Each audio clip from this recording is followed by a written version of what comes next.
It's a new phase. I repeat this.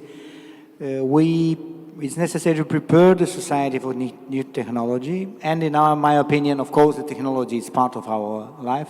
The most important debate, it's a challenge for us also, but for society in general, to define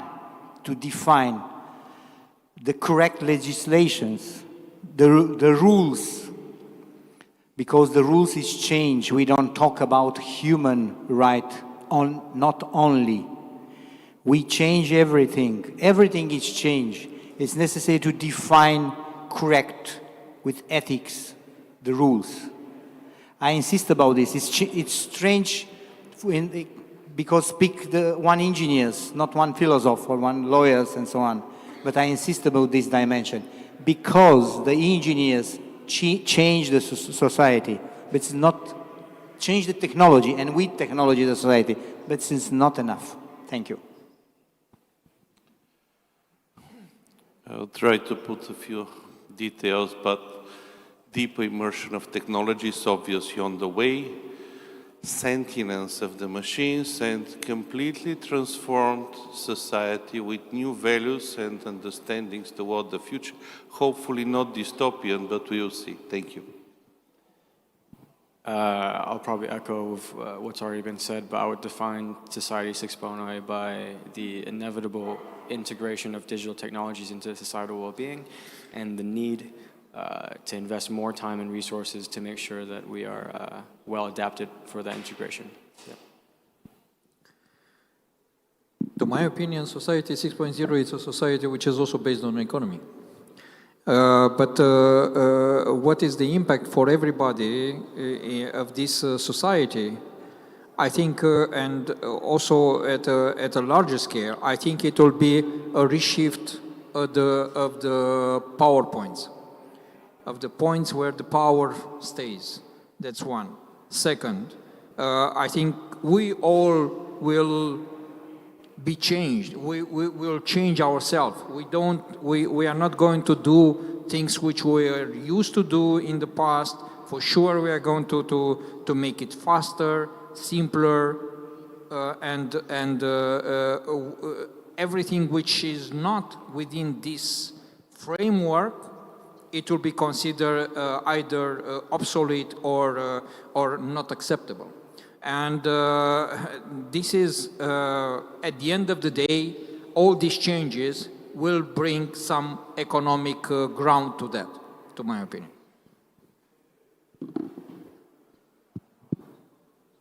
So, well, Society 6 is obviously all about AI, and as you mentioned, Society 5 being about human in the center. We obviously want that to continue in Society 6, but to do that, we need to be ready to understand it long-term, which involves, for example, media literacy, which is easier said than done, of course, and media literacy in the AI age includes AI literacy, and AI literacy in this term doesn't only include what AI tools are and how to use them, not to use them, but to truly understand the ramifications of AI, to understand things such as maybe we cannot trust video evidence anymore in the future, but instead also use source AI to our advantage. So in short, to understand how the human remains in the center to make sure that we shape 6.0 with AI rather than AI shaping our societies. Thank you so much, distinguished panelists.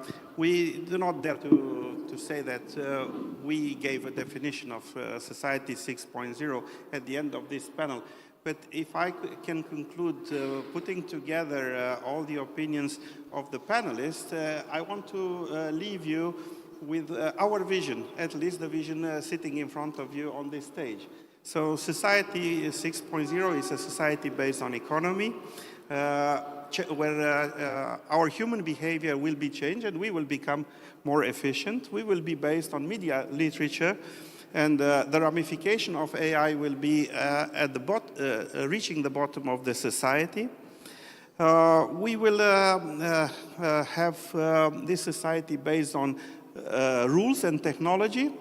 And finally, I left at the end, the ultimate goal will be to serve the well-being of the society And I think the paramounting conclusion of this panel is that technology should be a force for good for the society and all aspects, economical, societal, or social aspects. Therefore, I thank the panelists for giving this integrated opinion. It was a puzzle of ideas, but I hope you will leave from here with at least food for thoughts what Society 6.0 means for each of you. Thank you so much. We were not too much out of the schedule, so thank you so much. We have to leave. Thank you.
Mulțumim speakerilor din panelul anterior pentru o discuție extrem de relevantă. Pentru următorul Industry Showcase îi dau cuvântul Elenei Enache, Innovation Director la Corexis Industries.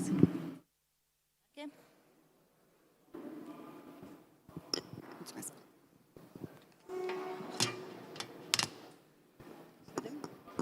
Bună ziua, mulțumesc mult de invitație. I will switch in English because I've heard that this conference holds 32 nations and I'm super excited to be here. Thank you so much. Okay, perfect, thank you. So my name is Elena Enache and I represent Corexis Industries. And today I want to take you a bit with me into the future. And I want to start with the idea that the world is not waiting. That's how we feel like right now. We're like trapped in a mouse roll, right? So we feel that we don't keep pace. So one of the people that inspires me is Ray Kurzweil. He's like a very known author and technologist. And he spent all his life studying the law of accelerating returns. What does it say? That technology evolves faster and it doubles and it doesn't grow in a straight line. So all the changes that we've seen for the past 20 years are going to happen, but in the next 5. So it's exponential. The idea that technology evolves and the adoption rates, right, that we implement within our companies, within our organizations, within our governments, it creates a gap. And I want to talk to you today about this gap. And I want to start very bold, because a lot of people say that we're living through a period of rapid change. No, it's not. I think we're living through the end of the world as it was. So I would ask you if the question, it's not to be ready for the future, right? So everybody asks, are you ready for the future? Are you compliant? Did you do some audits around your infrastructure? But the question is, I said there, are you already behind? But it's actually, how behind are we? So as I promised, I'm going to take you with me into the future, so bear with me.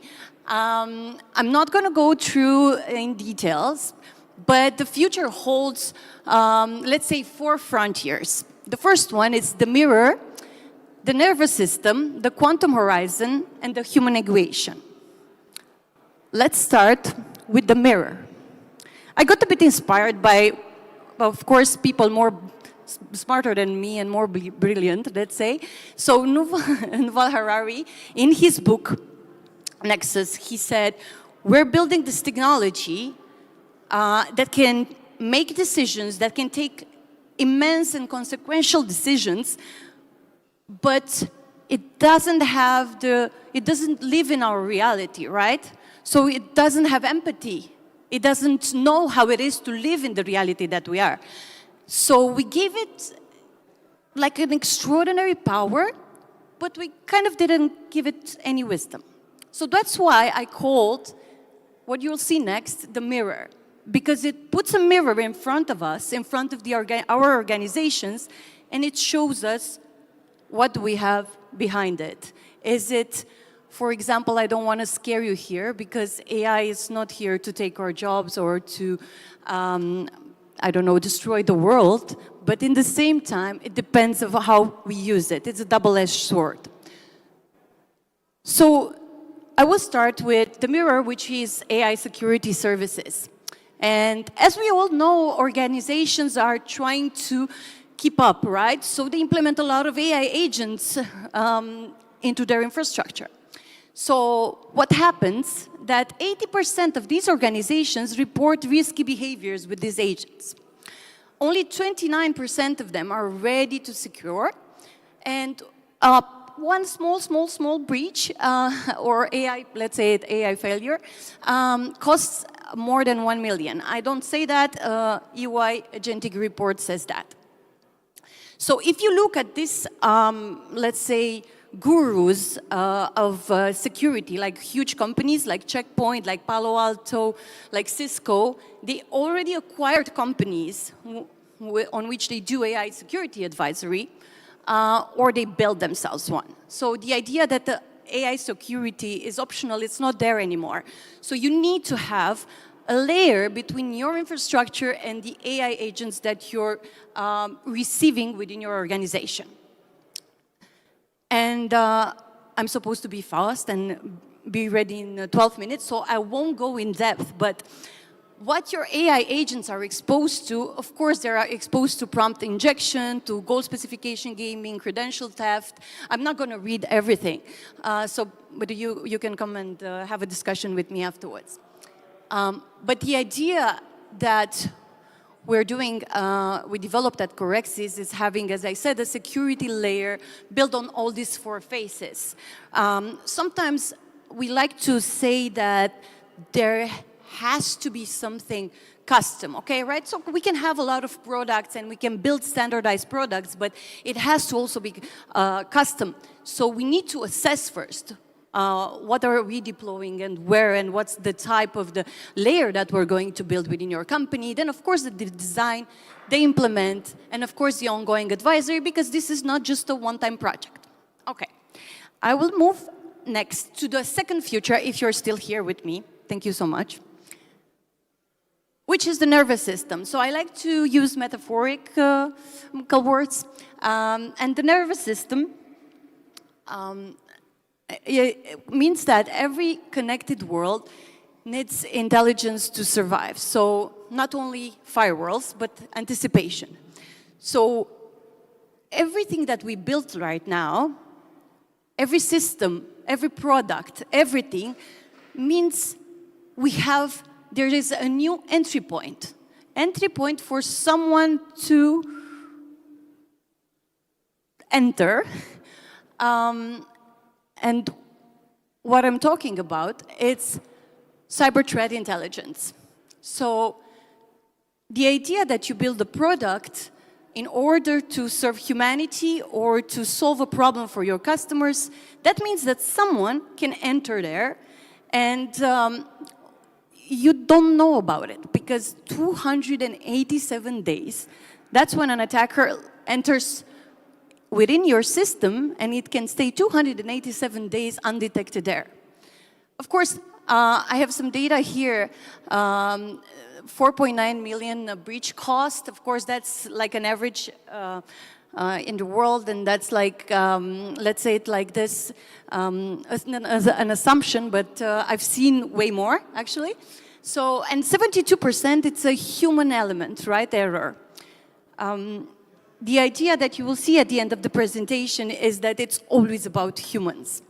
I'm a bit in a hurry, so I'll be honest, because I'm looking at my clock and it's only 5 minutes, but I don't want to lose my train of thought. Why I called the nervous system the cyber threat intelligence is not because it doesn't come after incidents. It doesn't come when something happens. It comes in anticipation of what it's going to happen. It means that you always need to stay up to date with all the technologies and everything that's happening. And when you think about, of course, I'm going to relate it to AI, they develop many ways in which they can breach your organization. But in the same time, we can use the same AI to protect your organization and be prepared for, be one step ahead of the threats. I won't read this, what needs to be done. We can have a discussion afterwards, but like this is our model of what you can do daily, weekly, and of course on demand. The idea is that you need 24/7 advisory on how to protect that. We can have a few discussions about some things that I did not write here. So, but if you're curious, come ask us. Okay, I will go to the third one, and I'll be very fast. The quantum horizon. So the idea that the encryption protecting you today will be breakable tomorrow. So in 1970s, I think it was, all the data that you have protected right now was built by very brilliant mathematicians. And they said that it will take a computer larger than life to decrypt it, right? Okay. The idea that quantum computers are coming, I think I heard that 10 years ago, and they would say, in 10 years, quantum computing will be here. I think it's been 10 or 12 years. Now they say 3 or 4 years. But nobody thinks that the attack has already started, right? So the detonation is just delayed. So the day that we're saying, oh yeah, the quantum computer will be here, but what that quantum computer will use? It will use the data that they're harvesting right now in order to decrypt it later. So right now, the attack has already started because the data is there and it can be modeled, and they are just waiting for the day that one quantum computer or more can process that. Of course, I'll go fast through this. This is correct, this post-quantum cryptography services, how we do it, how we map every algorithm, how we always stay current with everything that's happening, and with a lot of companies that are building right now tools. They audit companies to be able to be ready for when quantum computers will be here. And of course, we build a roadmap and we redesign the infrastructure to be quantum safe. And I will, yes, 2 more minutes. I will finish with my favorite one, which is the human equation. And I think that I've talked very fast, actually, about technological things, but I think the most important upgrade in your organization, it's not software, it's people. Because everything that we've talked about during these days is not going to be done without people.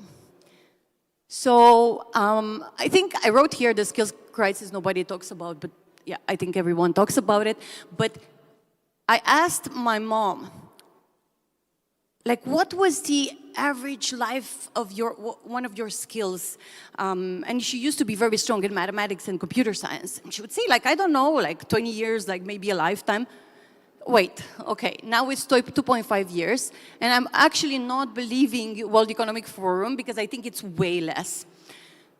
But the idea that AI is going to come and steal our jobs, we can see it here, 85 million jobs displaced, but 97 new roles that are going to appear. Why? Because this is these roles are going to be part of an economy that we don't live in right now, are going to be on top of tools that we don't have right now. So of course that our brain cannot comprehend, like if we don't know it, it doesn't exist. But there are a lot of things that are going to develop in the future and a lot of jobs are going to be created based on that. So at Corexis, we're looking, and I'm actively, this is one of my passions, I'm looking into the future of work, skills of the future, and first and foremost, adaptive learning, how to build architectures and change the way that we learn. And then, of course, leadership development, how to upgrade the skills of our leaders in order for them to be able to get through this transformation and through these innovation roadmaps that are happening and that we're all talking about here, right? And then, of course, future of work advisory, because we have to redesign roles. A lot of these roles, so 97 million new roles, will be things that we never heard about. Okay, so these are not only for services. This is just one integrated philosophy, and I think that one cannot go without the other. So we're here to look at things end to end, and to not just inject something and leave, but to be here for the impact. So the future belongs to the most prepared. That's what we like to say at Corexis Industries. I'm Elena Enache, and thank you so much for bearing with me. Thank you.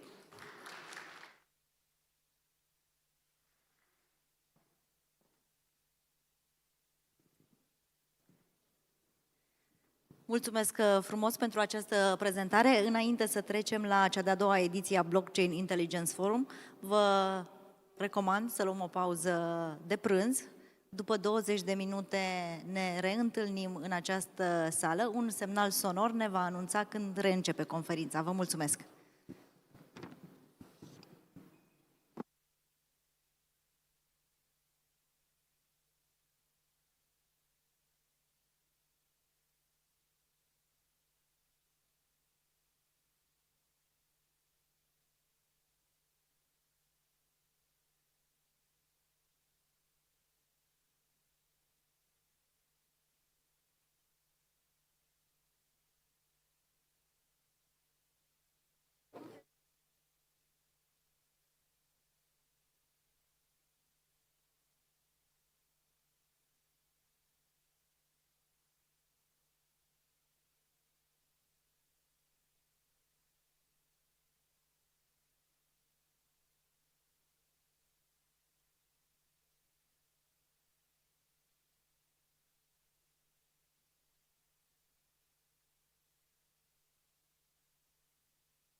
Bună ziua din nou! Am ajuns la ultima parte a Digital Innovation Summit Bucharest.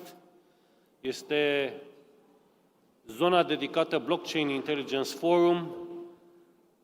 Vă mulțumim că sunteți încă aici și atenți.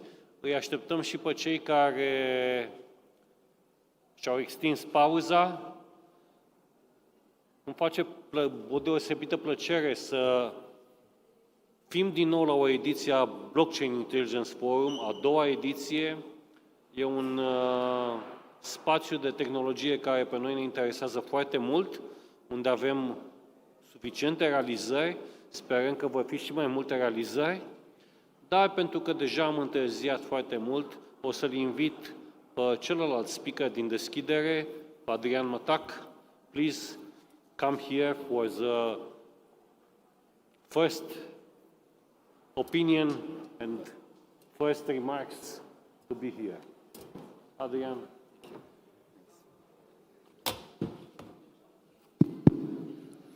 Thank you, and thank you for ICI Bucharest and to all the organizers for convening today's discussion and for this forum. I think it genuinely matters a lot that the topic and the program of this year's forum is happening within topics such as a program focused on resilience, on digital transformation and international cooperation. And I think that this is not accidental in a way that it's a signal for how far the conversation around blockchain has come. At GBBC, we have spent almost a decade working with governments, with regulators and industry to understand how we can make blockchain and related technologies work for real institutions and real people and in the interest of innovation and technological adoption. And what we have seen consistently is that this conversation has indeed moved on. And the question is no longer whether digital assets should matter, or if they indeed matter, or whether institutions should engage. And the answer to both of these is an overwhelming yes, and this debate is now settled across many different global jurisdictions. The question now is how we govern those systems, how we do that in a way that's credible, that is practical, and that works across borders, which blockchain, data, but also financial crimes doesn't fully respect and works across these borders. So the topics on today's agenda reflect exactly this shift in maturity in the conversation and technological adoption. We're talking about things as tax transparency, fiscal enforcement, financial crime investigations, and adoption of MiCA and its implementation. These are no longer peripheral concerns or proofs of concepts, but something that sits at the center of what it means to build a digital asset market and a modern digital economy that institutions, users, and regulators can trust. But neither regulators nor market participants, many of whom are present today in this room, can do this alone or by working in silos. One of the things that we hear at GBBC most consistently from regulators, from governments, from the institutions that we work with, is that the absence of a common language remains one of the biggest practical barriers to progress in blockchain and its adoption across markets and financial institutions. So it's not about the absence of political will per se, it's not about the pace of innovation, or the absence of, but about the absence of shared definitions, shared standards, and shared taxonomies, and a shared understanding of what we are actually trying to govern by regulating digital assets or by regulating blockchain. And how do we make the systems that we're implementing across the market talk to each other in a way that makes adoption easy, safe, and credible as the future of digital markets. GBBC has been mapping this gap since 2020 through our Global Standards Mapping Initiative, the GSMI, where we track regulatory and standards developments across more than 230 jurisdictions and 6 global bodies. We've built that with over 1,000 contributors. And the picture that we're getting from those 6 years of research now is clear, that there is no single regulator and no single jurisdiction that can close this gap of taxonomies, of standards, of shared definitions alone. Both sides, and that is industry and government, need each other to make this work. We've heard a lot from diplomats earlier today, But that is not a diplomatic formulation. It's a practical observation about how we can draw from the developments of the last few years that we've seen across major jurisdictions that were the first movers in blockchain and in digital assets. And that is why I believe forums like the one we are attending today matter, because this is where we can work, have the bilateral work and the multilateral work, and agree on what it is that we need and how, and in what work streams we can move forward and change the way that things in blockchain work. What we bring to the conversation as GBBC is we see our role as educators and conveners, and we want to build the practical tools that help institutions move from policy discussions to implementations. One of the most recent examples of that is our Capital Markets Risk Mitigation Framework, the RMF, which we developed last year with Oliver Weinmann and a working group of, that includes DTCC, Euroclear, Clearstream. And it's something that's designed specifically to help regulated financial institutions assess and manage the risks of public blockchain infrastructure. We map it explicitly to frameworks like MiCA or DORA or the American NIST frameworks. And we aim to produce things like this, which are not aspirational guidance, but something that's ready for implementation, that can guide and make actors who are not currently or are just implementing blockchain safer and more confident in the course that they're taking. I think Romania also has a clear role to play here, not as a jurisdiction competing for a label, but as a country with genuine capability in infrastructure, with great talent pools, with great cybersecurity specialists and a cross-border institutional cooperation that can meaningfully contribute to European and international governance conversation from a position of experience. And I believe that the intersection of those capabilities with questions on today's agenda, with evidence standards, supervisory capacity, is exactly where a country's contribution becomes meaningful. So in closing, I look forward to today's discussion. The panels that we're about to listen to are bringing exactly the kind of expertise that this conversation requires: legal, technical, supervisory, and cross-jurisdictional. And so I can only hope that after this afternoon we leave the Parliament with not just a better understanding, but also a clear alignment of what we can do for effective implementation of blockchain across borders and between public and private sectors. And that actually requires all of us and how and clarity on how we need to work together going forward. So thank you, and over to my colleagues. Thank you.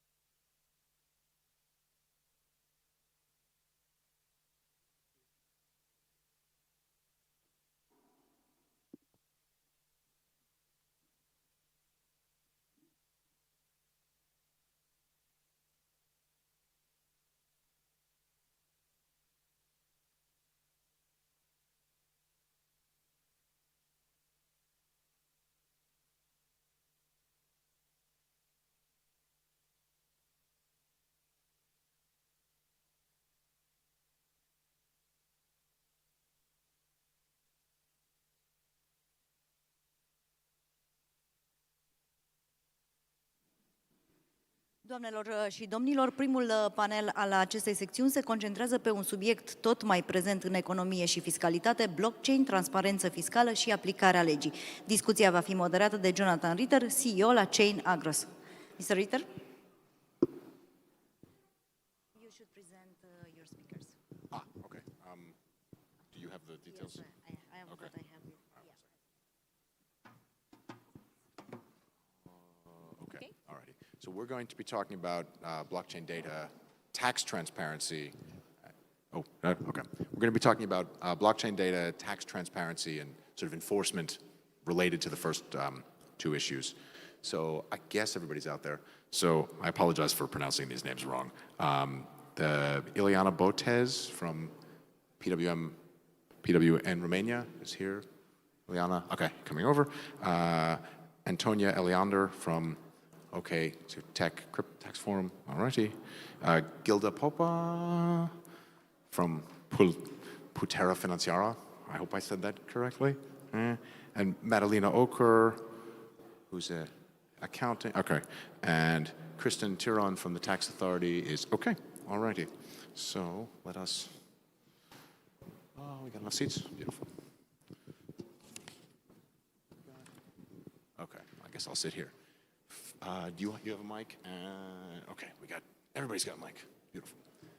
Okay, there's another one here for, we got a lot of microphones. All righty.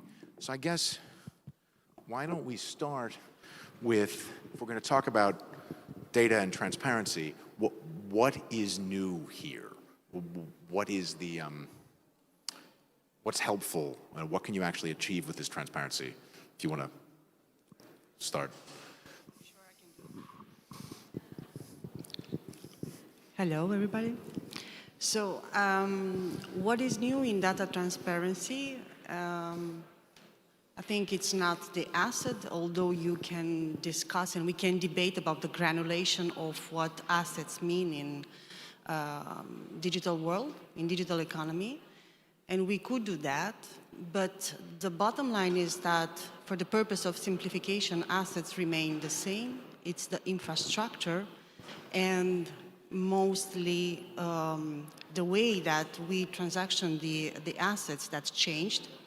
It's the dynamic, it's the speed, it's the transparency, it's the fact that cross-border operations don't have the same momentum as we have in classical economy, which leads us towards a world with complex data that needs to be analyzed, and therefore somehow we shift the need of data towards the need to have the capacity and capability to analyze the data.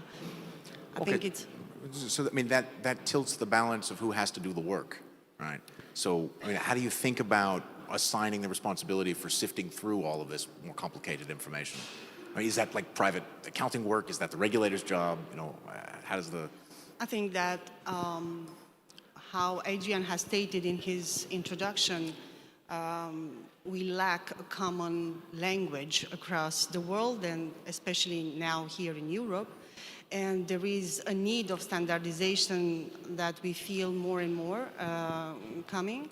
And I think that we should start with standardization because this is most important. I think it's more important that even to try and tackle the subject from a technical perspective. There is this approach when we speak about blockchain, everybody has the feeling that we don't know that much about the technology and that we have to become a blockchain literate. Whereas I think that mostly the subject should come about a common literacy, so a standard that we should adopt across experts and also institutions.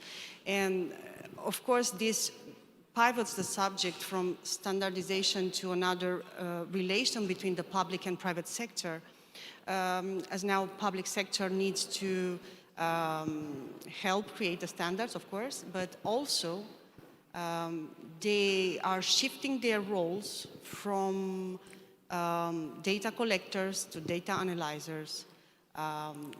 The role is shifting and the partnership between the private and the public will absolutely have to change in order to accommodate this need of data analysis. So we can flip that one around, so because we've got people from the journalism side and from the the crypto side. So and how do you view the role? I guess you can speaking in one direction. So how does this come in? Everybody got microphones. There's public benefits that accrue to the public sector and to the private sector. So how does this work? How do you think about standardizing, organizing journalism, whatever, whoever wants to pick up there? Hello. First of all, from a journalistic perspective, we need to understand that blockchain only keeps on-chain data, and I think it will be interesting, it will be useful that institutions work together to analyze on-chain data and off-chain data to have a perspective about the taxation.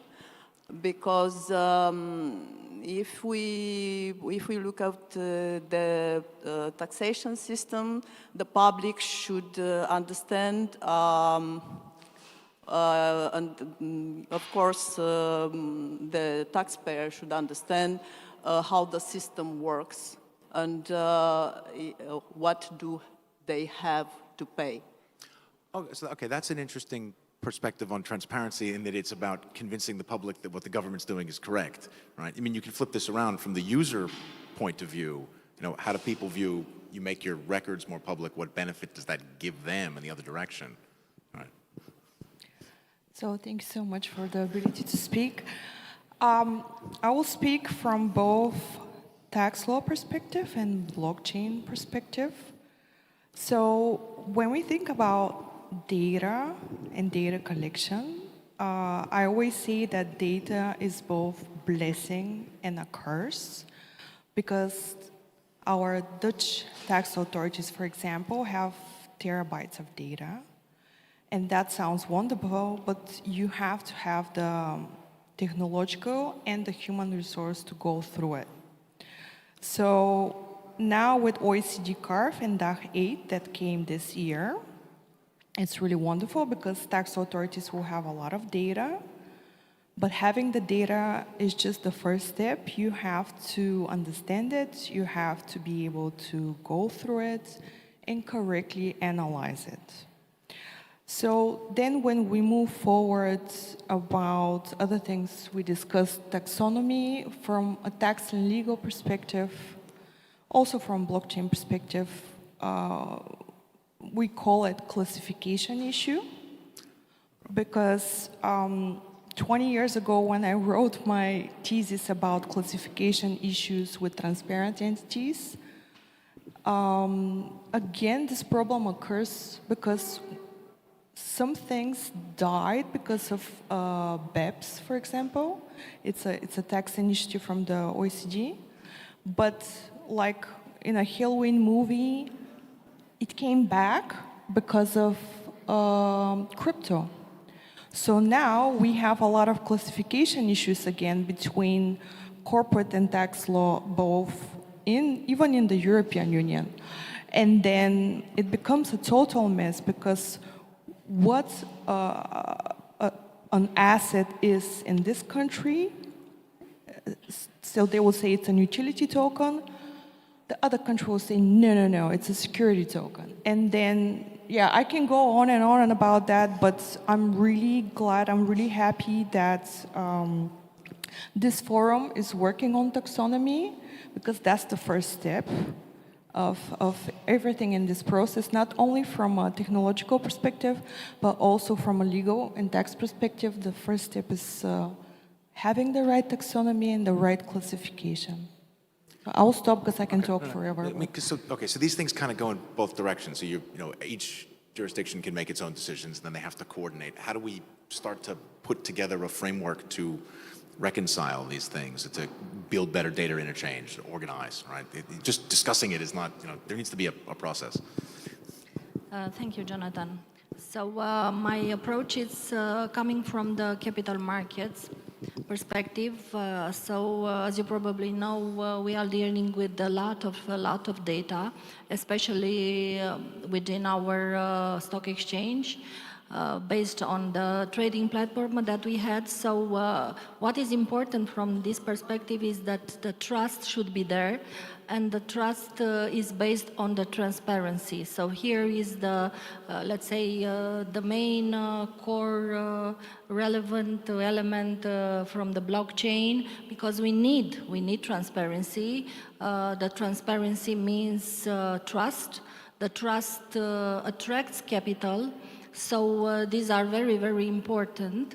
Otherwise, as a central, let's say, entity within the capital markets, and not only for the stock exchange, but all around the whole, let's say, the whole picture of the entities that are acting in the capital markets, there are a lot of confidential information.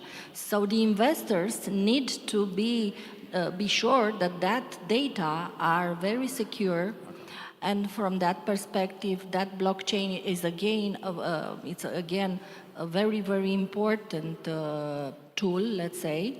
So data integrity, this is very, very important. So the institutions had to restructure a little bit and had to adapt to this new technology. Okay, so I think you've actually worked on a specific project about making some tax-related data transparent. So do you want to talk a bit about what that experience has been, and then we can, work through how that might affect policy?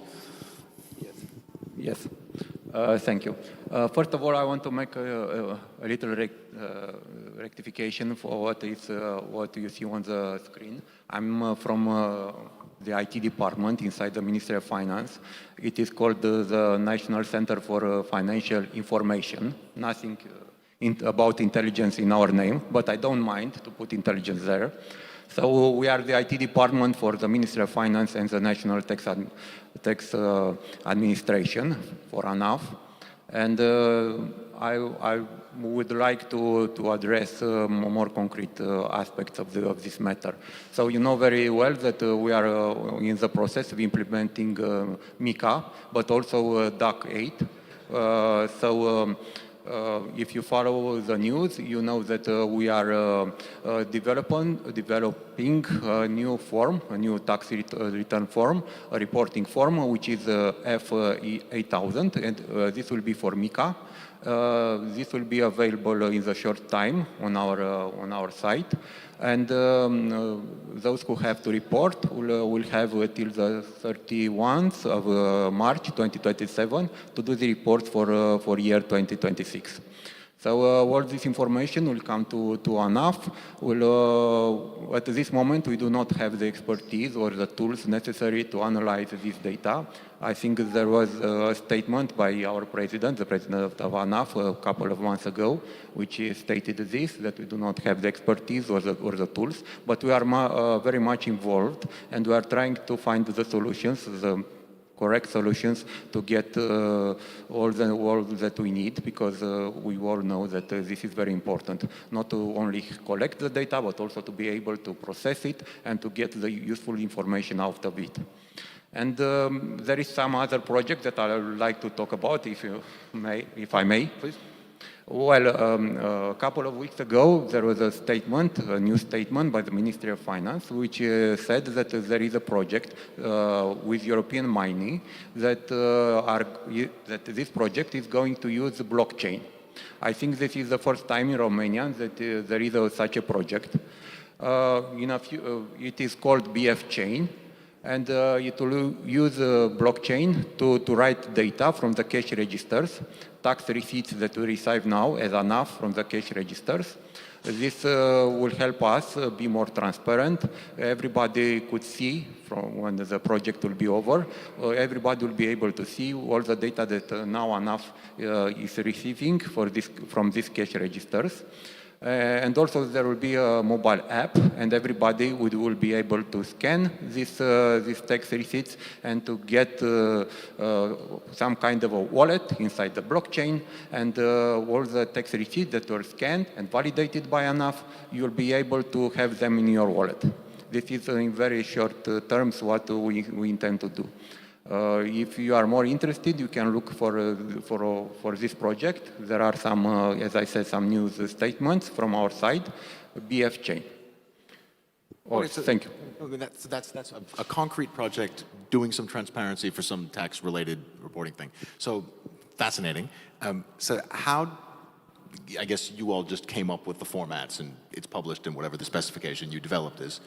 Yes, they are published. Yeah. So how does that map, if you need to communicate, let's pretend every country has a similar system, right? How do you put together a framework to interchange this data? I mean, because you can have 10 different independent projects, that's not going to get anywhere, right? So take whoever wants to. Go. Yeah. Thank you, Jonathan. So, Christian, thank you for saying this. I can go on and on about tax and blockchain. So for me, this is the first step. And the next step is something that Belgium is already doing. They have VAT invoicing on the blockchain. And usually VAT fraud is the biggest problem of the European Union, like that's the most revenue lost. So I am really excited to see this happening, and I hope all 27 European countries are going to implement it fast so they will not lose money. Because the blockchain used to have kind of a dirty name because some of few bad people, but in general, as a technology, it's an amazing tool to collect tax in a transparent way, in a clean way. And then you can also do other wonderful things with it, like even save lives, because in Africa there are a lot of fake medicine.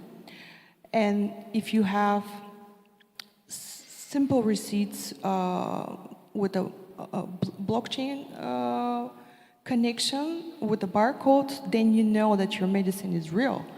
So yeah, for me, it should start with the things that are already unified, like VAT, and then spread over other areas of tax. And I will just stop talking. So, I mean, the concept of VAT is common, but there needs to be a structure for coordinating these things. How to, you know. I just wanted to add also, after Christy's intervention, which I find so transparent, which is the starting point of our conversation. So yeah, we are in the first year for CARF implementation across Europe and in Romania. And transparency in the paradigm that we have been until now has always referred to the capability of collecting information. And Europe has made a lot of steps, and Romania has made a lot of steps. As we have heard today, we are capable of collecting this information in here. But is it fair and realistic to expect from ANAF and other institutions to develop the capabilities of analyzing, to use forensic, to use like real science, data science that we would need to approach in order to grasp everything which is an anomaly in this huge crowd data that will be collected? Is it the normal expectation for ANAF to do it? Because for me, from my perspective, is that we cannot even ask, we cannot even dare to ask them that. And this is why I previously said that I think the next step would be to create real private and public partnership, where we bring to the table partners that have the capability of analyzing, that would be able to detect in this mass information everything which is defined and standardized as being an anomaly. And this is the last idea I would like to close on this intervention, is that we cannot bring just one actor to the table. So this partnership, as I see it, would actually involve more institutions and also more partners, more private sector persons that would be able to contribute and analyze the data from a perspective of interoperability, where we do not base ourselves only on one supplier, but on several suppliers that are capable to analyze the data and create the trust that my colleague was talking about earlier. I mean, so there's steps to achieve the trust, right? So you can make the records public, but that doesn't, that's step one, right? You need to build tools on top of that to, I don't know, standards in data interchange formats, all of these things. Having a public-private sector partnership to look at it, you know, what are the pieces that need to be assembled to get this to sort of move forward? I mean, independent VAT tracking systems doesn't get anybody to trust it if they don't know how to look at it, right?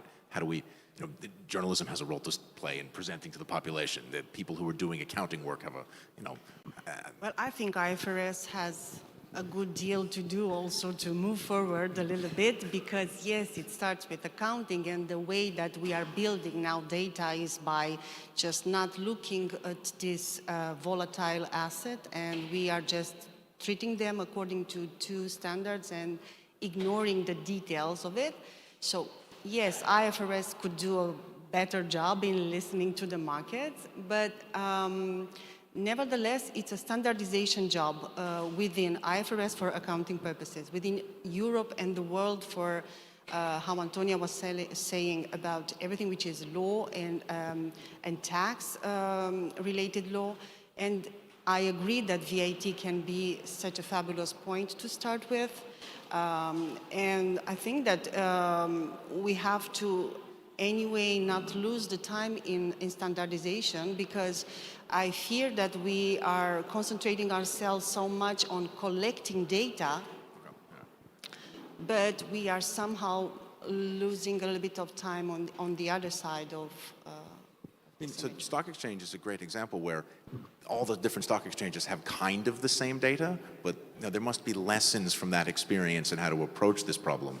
I mean, I realize the stock exchange systems are not identical, but stock exchange data is stock exchange data, right? So there must be a framework there must be lessons to be learned there about how to approach this problem of harmonizing and making progress on things. Well, yes, harmonizing is a very important issue. In fact, now referring to the taxes, and because also they are very important also for the capital markets, of course, for the capital gate tax. So there is a whole system that was developed in the last year, and the intermediaries, for example, are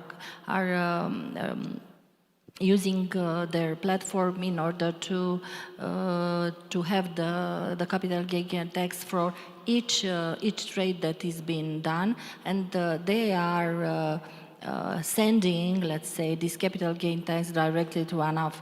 So even though annually the individuals, I mean the investors, has to prepare to fill in the application for annual capital gain tax, even though, for investors important is to use, coming back to blockchain, to use this tool as a tool to reduce the uncertainty. And also from the ANAF and also other institutions that are involved in this fiscal legal framework, we need cooperation, we need collaboration, and we need governance. The governance is very, very important in all this picture. So do you think this fits within existing financial markets governance structures, or the nature of the data necessitates a new collection of things, or is this a new standards body within? How do you... So the standardization in the capital markets is the calculation also, it's very good. I mean, from this perspective, I mean, the capital markets are okay. From the amount that, I mean, from the revenues that are going from the capital markets to the budget, there is not such a large amount of money that, because of course, even though we have more than 30 years from the reopening of the stock exchange, we don't have so many investors. Now we are reaching almost 300,000 investors, which is quite good because the number increased in the last 5 years more than 5 times. So, of course, the capital gain tax will be more and more based on that. But of course, we need the predictability, and I mean the investors need predictability. Yeah, this idea of being a small part of a big ecosystem of similar things connects both to the way the media and journalism approaches the accessibility of data and to enforcement in general, right? Because offshore finance has been around forever. How do you, if you can see things, does that make enforcement easier? Does it make reporting on things easier? I guess we can do that, and then we can go through some enforcement stuff. So. First of all, I paid attention to those presentations, and I find interesting that they spoke about the amount of data ANAF will collect and how ANAF will analyze this huge amount of data And I understood that investors need predictability from the taxation system and from ANAF. So this is a very important thing that mass media should note and should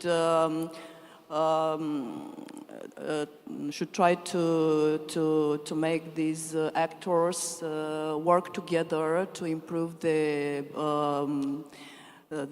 climate for investors to be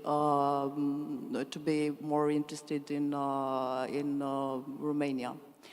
So from a journalistic point of view, I will try to address the question because this is what journalists are doing to ANAF representative, and I'll ask him how does he think that this blockchain project will improve ANAF activity, and how this blockchain project will make the life of taxpayers easier. Thank you. That connects exactly to the enforcement, right? So investors may not like tax enforcement, but that's part of, okay. Thank you, Jonathan.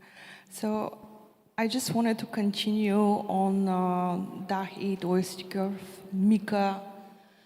So those are abbreviations that I don't want you to remember. What I want you to remember is that both the European Union and OECD work together to handle this together. So the entire world is covered and there's a good exchange of information. So the intention is wonderful in theory. In practice, unfortunately, because of budgets and human restriction, I don't know how it's going to go in practice, because it's DACH 8 for a reason. We have 1, 2, 3, 4, 5. So with DACH 6, 10 years ago, even Luxembourg, who is a very rich country, was late. So with exchange of information and all kind of data analysis, you have a split between the rich European countries and the poor European countries. Sorry to say it like that.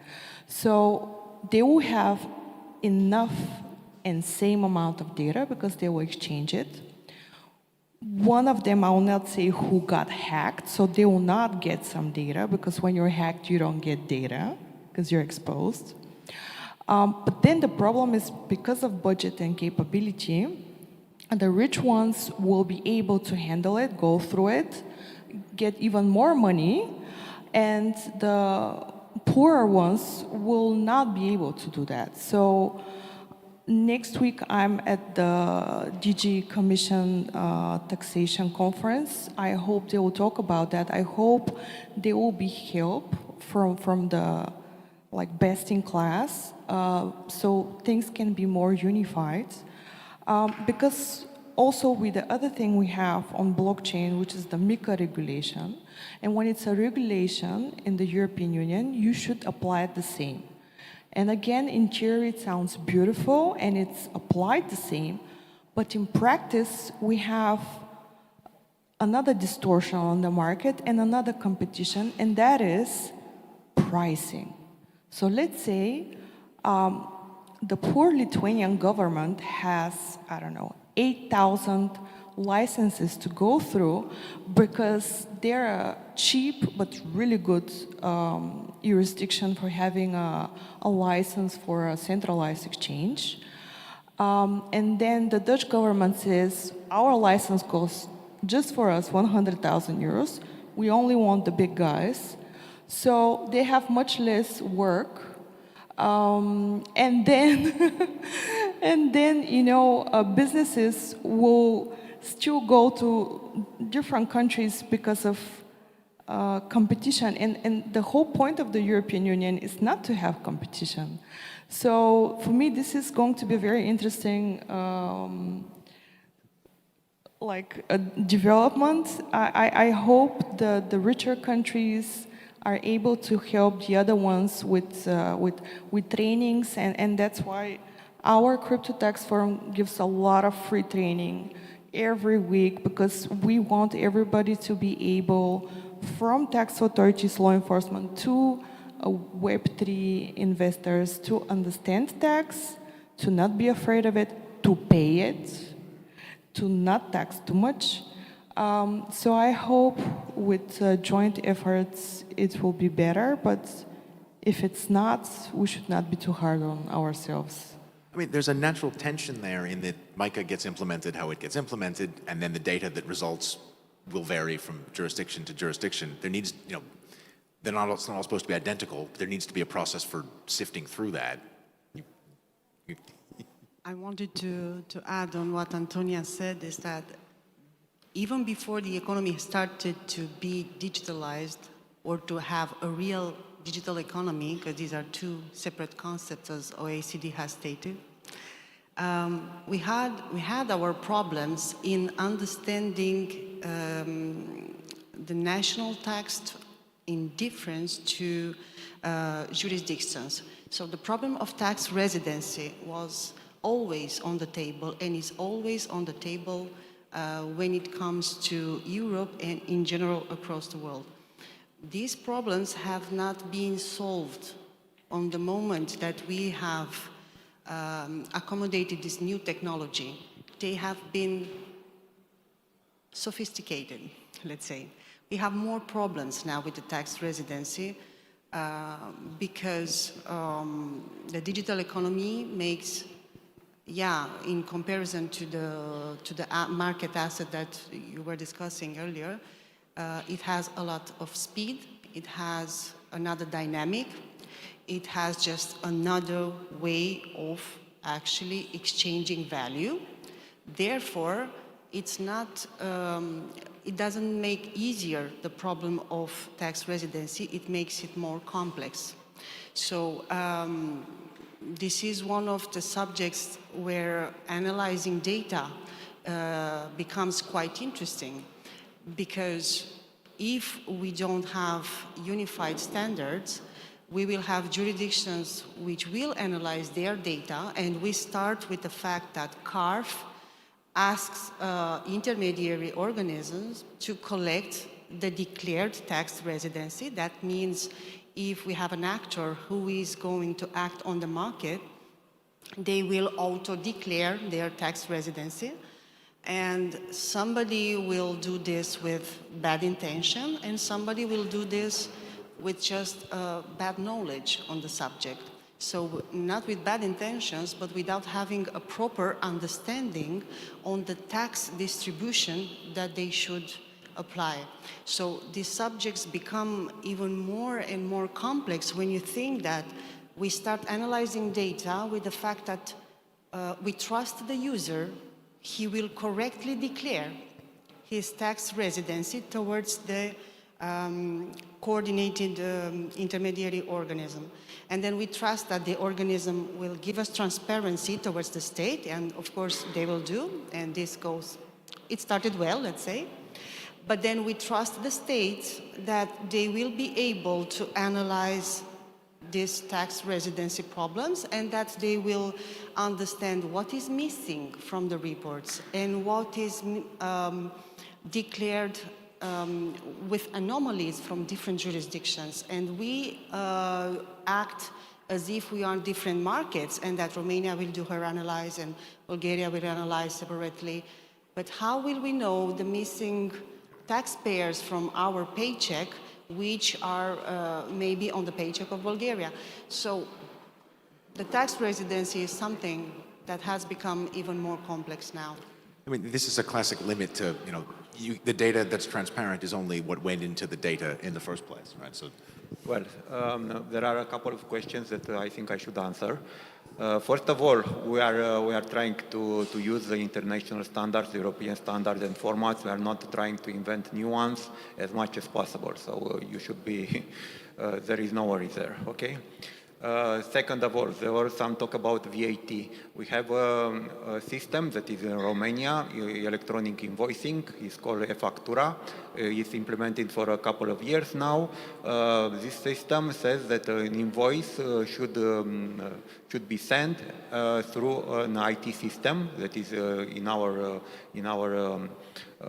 place. Any invoice that is electronically signed by this IT system is considered to be original and can be put into accounting. If it is not signed by our system, it's not a valid invoice. So we do have such a thing, and some of the benefits of the blockchain implementation for invoice is already there because we are signing these invoices, these electronic invoices. But as I said before, we are having this project for the tax receipts that we are receiving from cash registers. The next step, if this project will be successful, and we believe it's going to be, will be to put on blockchain also the invoicing, all the invoices. So this is the next step for us. The next question, I think it was about the capacity of ANAF to analyze all the data.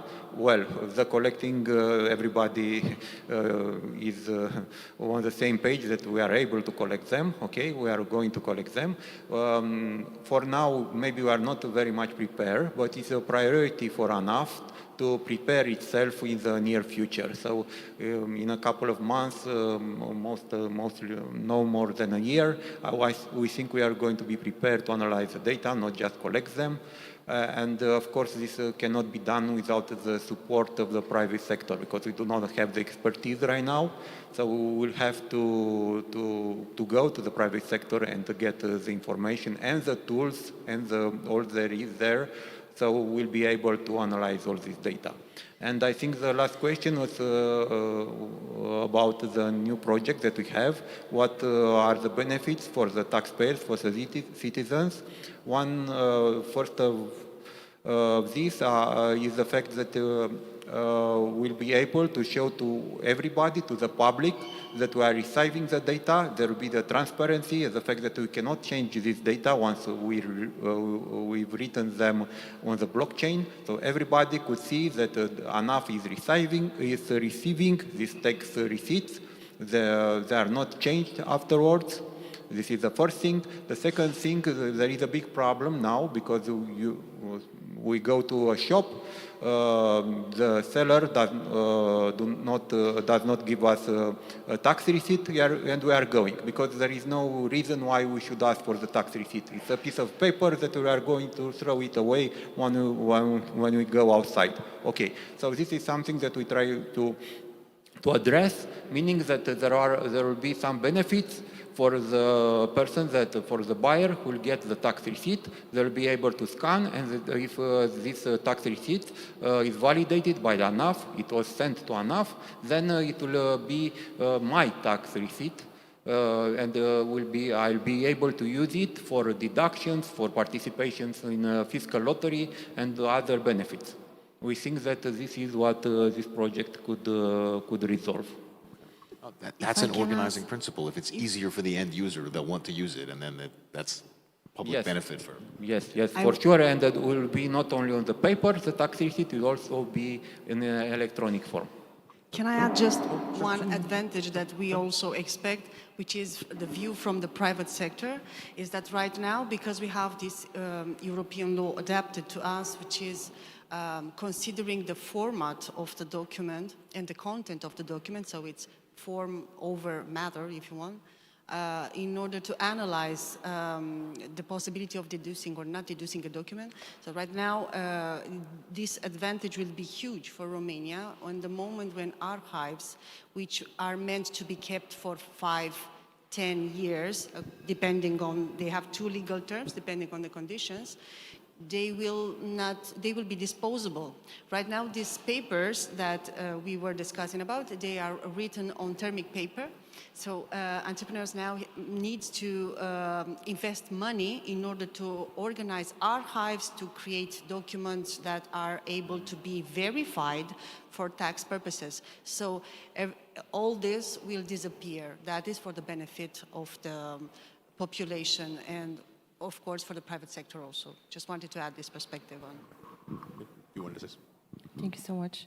So I have a lot to say, but I will just focus on tax residency, because that one is a very tricky thing. Like, this is what I do every month. Either a company or an individual will come to me and they will be in like 6 different countries, and they're like, what kind of tax resident am I? It's like a game. And some of the guys think, oh, I was on holiday 3 weeks in Thailand, so ha ha ha, I tricked the 183 days. No, you didn't. So again, in theory, tax residency is simple. I have a passport, I have a tax number, but it doesn't work like that because of digital nomads and because of digital way of working. So from an individual point of view, digital nomads work in sometimes 5, 6 different countries a year. And then it takes me literally 3 hours to ask them questions to establish what they did, what kind of mess they did. And then I write a document of 30 pages in a few languages to all of the tax authorities that might try to tax them. And I'm like, listen, based on everything he said and did, he's a tax resident of this country. And then when you're a company, you will think it's much easier because what she said, substance over form. Form is like, I have an entity in this country, is good. But no. A lot of tax authorities use substance over form, and they're like, we don't care what it says on your tax residency certificate. We see in LinkedIn, we see you at conferences, we see you have important people taking decisions, signing contracts, making deals. You have a permanent establishment in our country, so we're going to tax you. So it will be great if tax residency is on the blockchain, and if it can be automated, even with AI, because to establish tax residency, you have to ask gazillions of questions and check facts and circumstances, because otherwise the taxpayer, both corporate and individual, can pay either twice the tax or not pay the tax at all. I mean, that touches on the limits of transparency, because how are you going to get every country to agree in a single system for assigning tax? I mean, that's clearly a very challenging problem, right? Making it transparent does not solve that. It maybe makes it easier or harder. I wanted to put you in the spotlight to another tax, which is a very interesting tax. It's the heritage one, the tax that you pay when you inherit something, which is another hot subject when you are dealing with trans-border taxes. And the tax that, once again, has been treated differently across Europe and the world. It's normal. Every state has the possibility to apply his own taxation system. Therefore, we have very different systems across Europe. So just to give the public an idea, here in Romania, when you inherit something, you don't really pay anything except for some cases, and the payment is anyway something not very important. So basically the transfer of capital between family line is happening smooth and with not a real cost. But in France, for instance, you can lose the value of a property even in 3 generations if you are in a tax range across 33%. That might apply. It's not always the case, but it depends. So now imagining that you are owning a certain amount of capital and you are close to an age where you start thinking about how will you pass this capital to your family. And then with the digital economy, you can decide to actually move your property from a physical form to an electronic form, because you might just win 33% or I don't know how much percent on it based on the jurisdiction. And this is where I close the circle and I speak once again on standardization. If we will not have an agreement I think the states will come to have an agreement because otherwise they will lose money in the favor of jurisdictions who do not apply this type of taxes. I guess there's an example of a relatively straightforward project, transparency coming out, and then that's clearly an extremely challenging harmonization issue. See, okay, so thank you all. I think that's a fascinating discussion of how this can improve over time, and will take a lot of work to do so. So, all right. Thank you. Thank you also. Thank you.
Mulțumim frumos speakerilor din panelul anterior pentru această dezbatere interesantă. Urmează Industry Showcase și îl invit pe scenă pe Tommaso Migliorini, Digital Asset Programs Coordinator at Inteso São Paulo Central Anti-Financial Crime Directorate. Mr. Migliorini.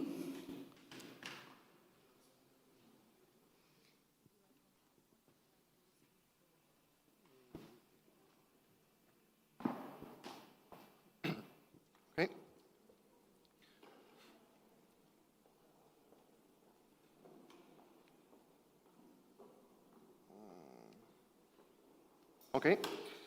Good afternoon, everyone.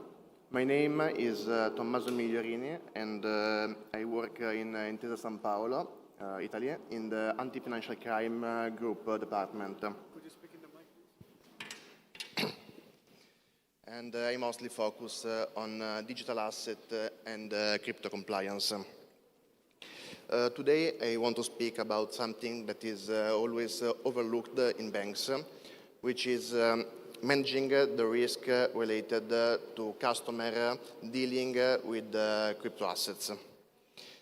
This is a matter that affects every bank, every retail bank, even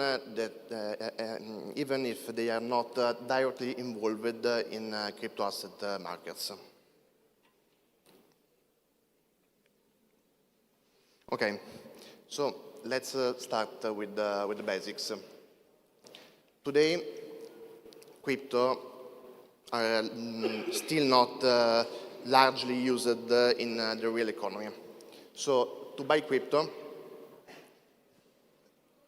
a customer needs to pass through a bank account. So the flows of the funds is from the customer's source of funds to his bank account. Then he moves the money to the bank account of the CASP, and then the CASP convert the fiat currency in cryptocurrency. A CASP is a crypto asset service provider under the MiCA regulation terminology. And this is called the on-ramp. Vice versa, the off-ramp is the opposite, so the customer sells the crypto, and the CASP, through its own bank account, moves the money from his account to the customer account, and then the customer decides how to spend this money.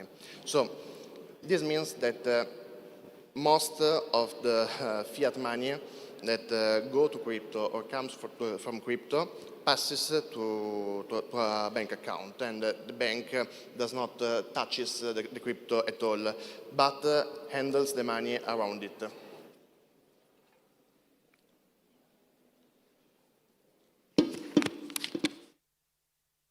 So we have basically two types of risk for the banks. So let's speak about them both. The first category of risk is having a CASP as a customer. So a crypto asset service provider using your bank account for its operation. The CASP may have, for example, weak AML and anti-fraud controls. He may not know well his customer and may use the single bank account to hold the funds of all of its customers. On the other side, on the retail customer point of view, a customer may be sending crypto to crypto platform, to CASPs, and then converting them into crypto and moving them rapidly between different wallets and also jurisdictions. Vice versa, on the bank account, the customer might get a credited transaction from unknown source of funds.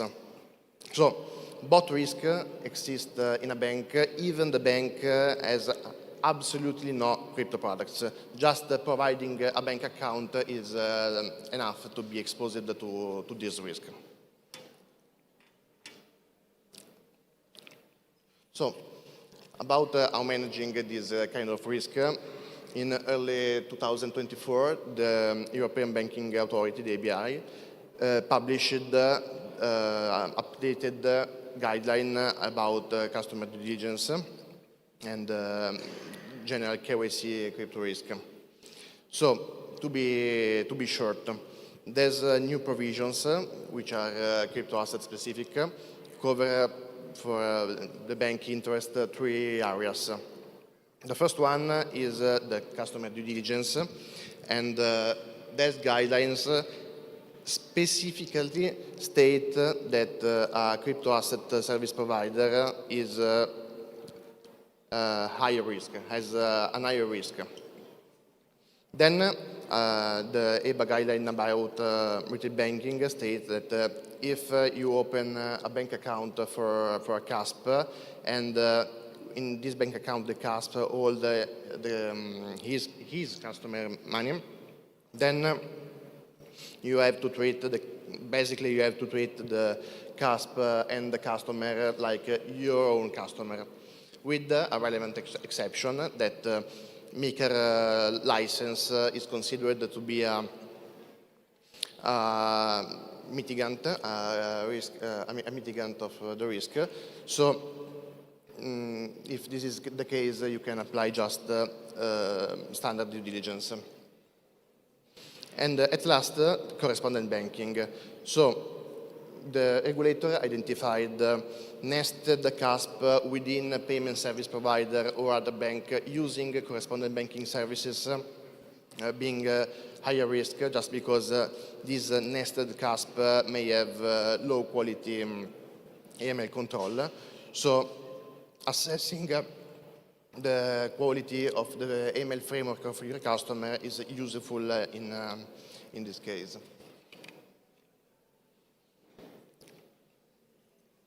So let's go into the merit about how to assess the risk for CASP customer.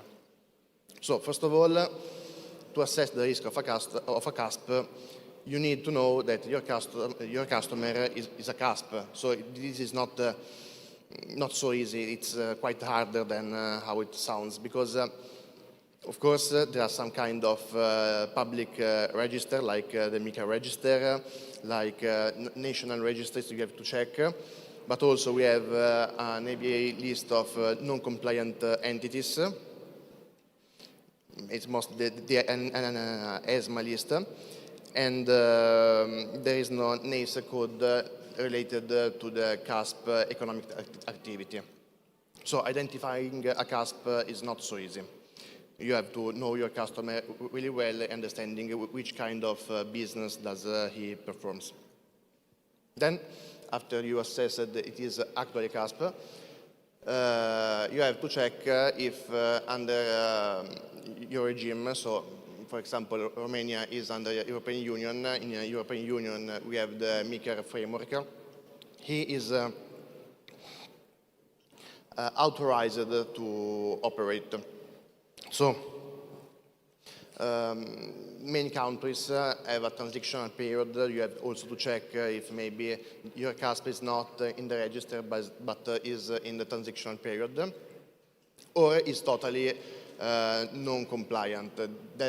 Because, for example, the CASP open a bank account in a certain country, which is under the MICAR regulation, but its operation, they are in another country, which is not under your same framework. So this is something you have to assess. Once you understood that your customer is a CASP, he can operate, then you have to perform a proper customer due diligence. So, of course, you have to distinguish between types of account, because if your customer open a treasury operation account just, for example, to pay wages of vendors and so on, the risk is quite low. It's like the same as any other company. And you apply standard due diligence. But if your customer open an omnibus, a pooled account, keeping together the funds of their customer, then you need to perform some kind of enhanced due diligence, and if this is the case, also verify the beneficial ownership of the funds if it is not MiCA compliant. This is relevant because you should also analyze and check the compliance of their AML policy, because you are taking in your home the risk of your customer, and you might have a different risk appetite. And also it's really important to assess which kind of services does the CASP offer. So not each crypto service has the same AML risk. For example, unhosted wallet integration, privacy coins, ATM for converting cash into crypto, they are quite more riskier than a simple exchange. And you have to check if this extra risk on the basic crypto risk is okay with the risk appetite of your institution. Also, the on-chain analytics may be useful to check the on-chain CASP reputation, assessing the whole transaction against risky counterparties.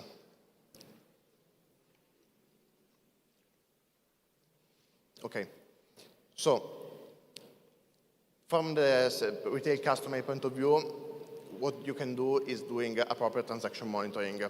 Of course, this does not apply to the CASP, because for CASP, of course, operating with other CASP for liquidity reasons is like normal business. But for your customer, it might not be.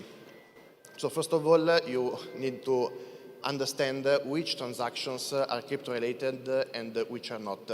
Of course, the merely fact that a transaction is crypto-related is not risky. You have to assess the whole context. The best way we found to check if a transaction is crypto-related or not is with text analysis on the remittance. Usually it's a wire transfer or credit card payment. You have to understand and to check if, for example, in the beneficiary field, the counterparty field, you have a CASP name or some kind of crypto asset related keyword. Also, you have to check into the descriptive field of the wire transfer.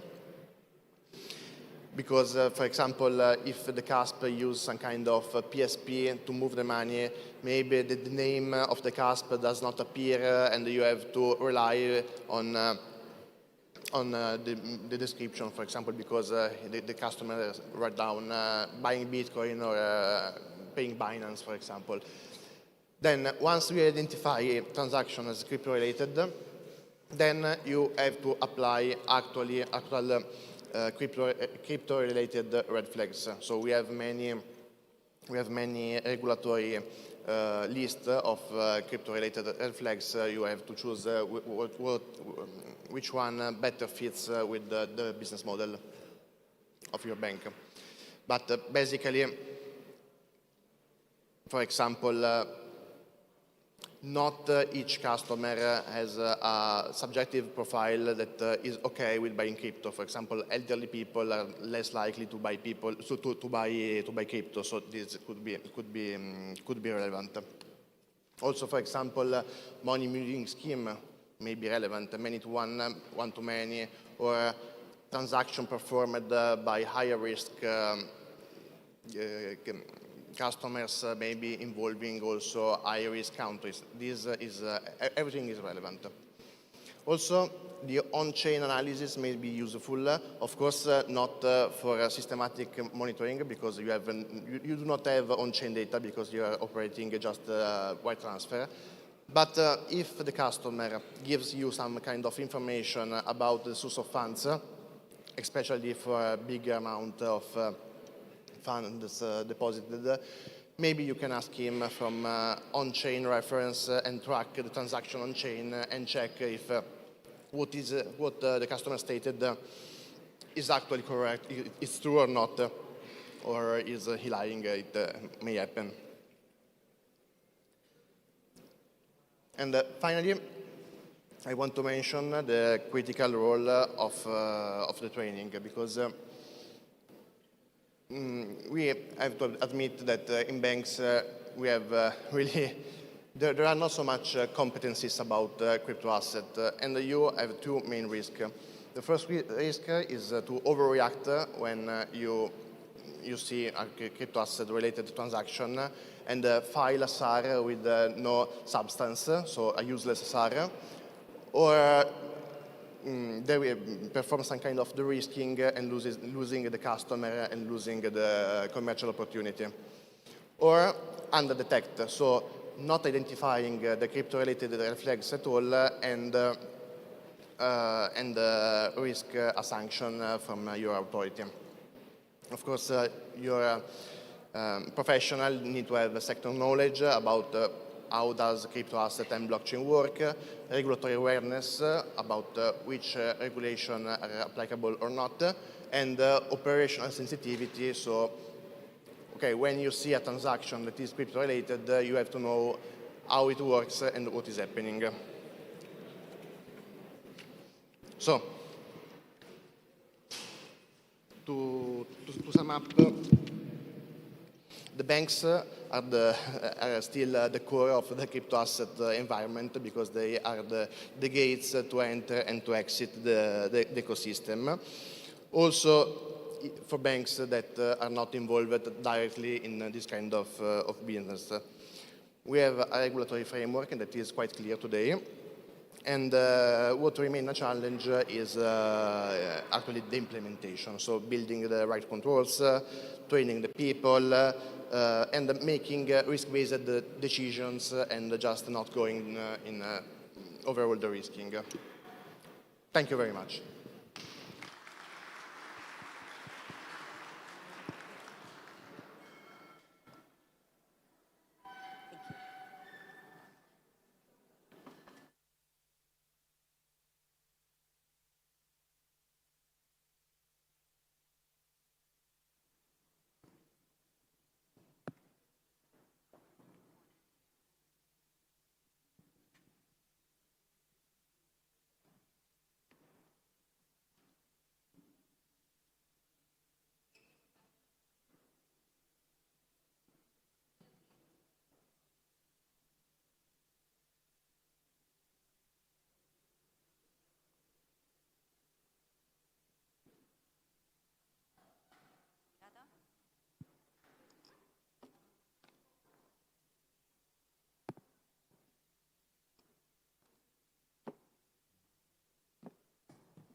Următorul panel se concentrează pe rolul blockchain în lupta împotriva infracțiunilor financiare. Vom afla cum această tehnologie poate ajuta autoritățile și companiile să prevină fraudele și să gestioneze dovezile în mod eficient. Discuția va fi moderată de Rachel Walcott, fondator și editor la Compliance Correlated.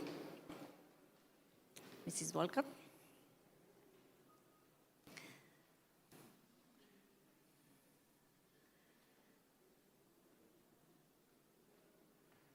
Welcome. The floor is yours. Thank you. I'll give you my mic. And Perfect. You Absolutely, will do. Good afternoon, everybody. I'm Rachel Wolcott from Compliance Correlated, and we're doing a presentation this afternoon on blockchain data in financial crime investigations. And I'd like to welcome my fellow panelists is Dwayne Haber from the Malta Financial Services Authority, George Zlati, a tech lawyer specializing in cybercrime, white-collar crime, Magdalena Wolgemuth from the Australian Financial Market Authority, and Irina Corset, head of the Cybercrime Service here in Romania. Thank you.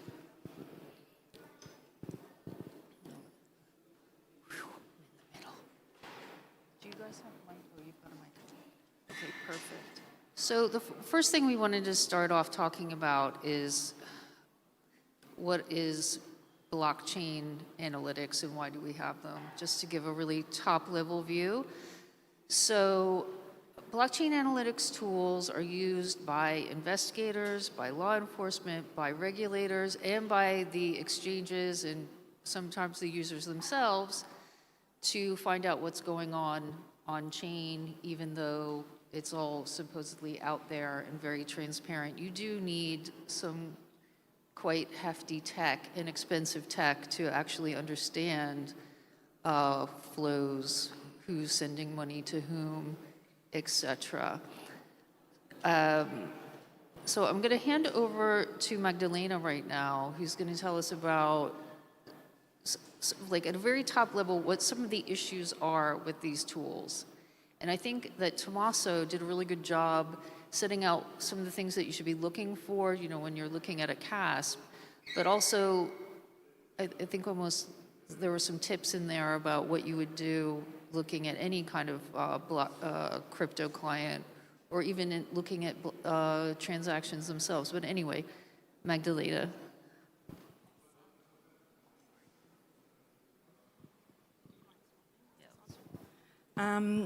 Thank you, Rachel.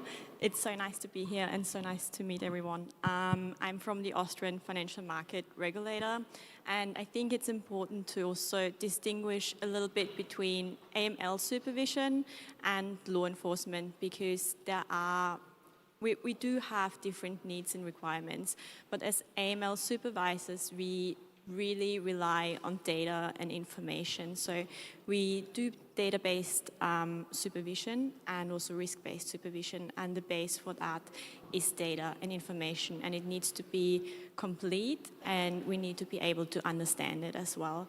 And so you said, you know, we have these tools that we all rely on, and we definitely do, because otherwise we couldn't do our work. We need it for on-site supervision, off-site supervision. We need it to verify the information that is submitted to us by the entities that we supervise. And so they are absolutely necessary, and we couldn't do without them.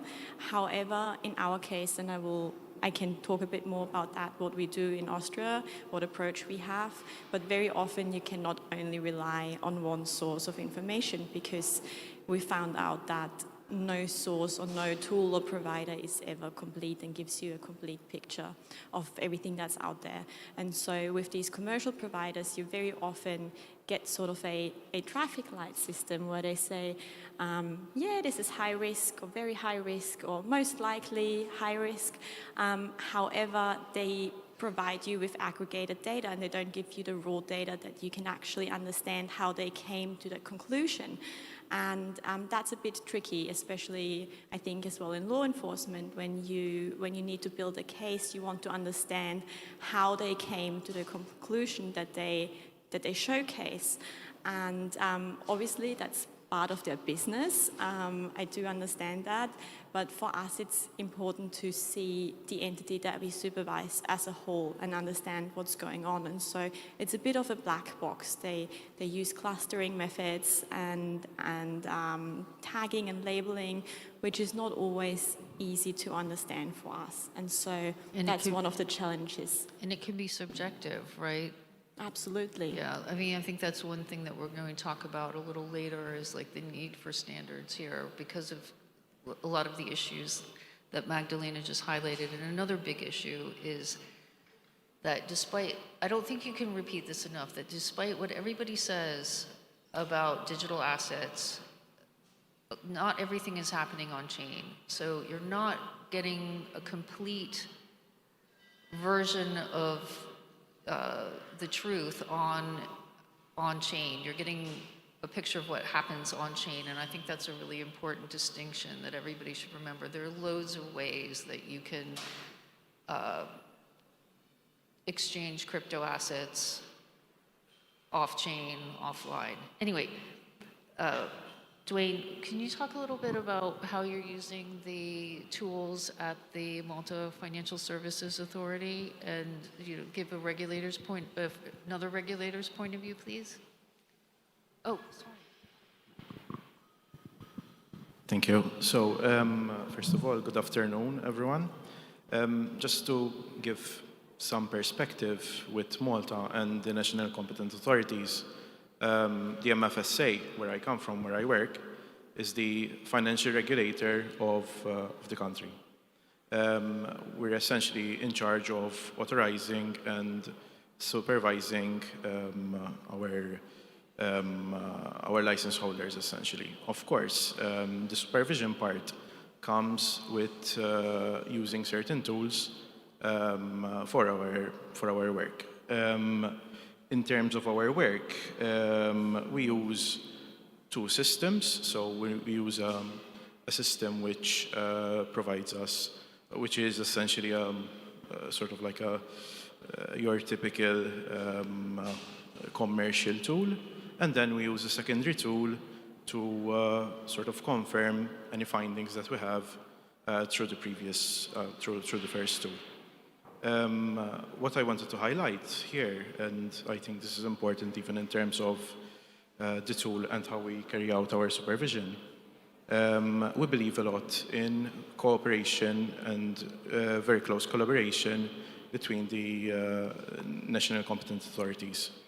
And for example, one thing that the MFSA does is it requests the wallet addresses of the CUSPs that it supervises, that it licenses.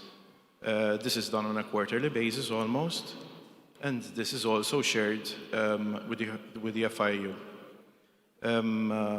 Essentially, from the MFSA part, these are of course screened from a regulatory perspective, and when necessary, when we have, for example, requests for informations, we share certain information through our screening with either FIU, competent authorities within the EU, and also supranational bodies like ESMA, for example.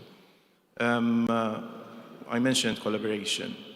Moving on to FIU, which is the body which is responsible for the supervision of AML-CFT.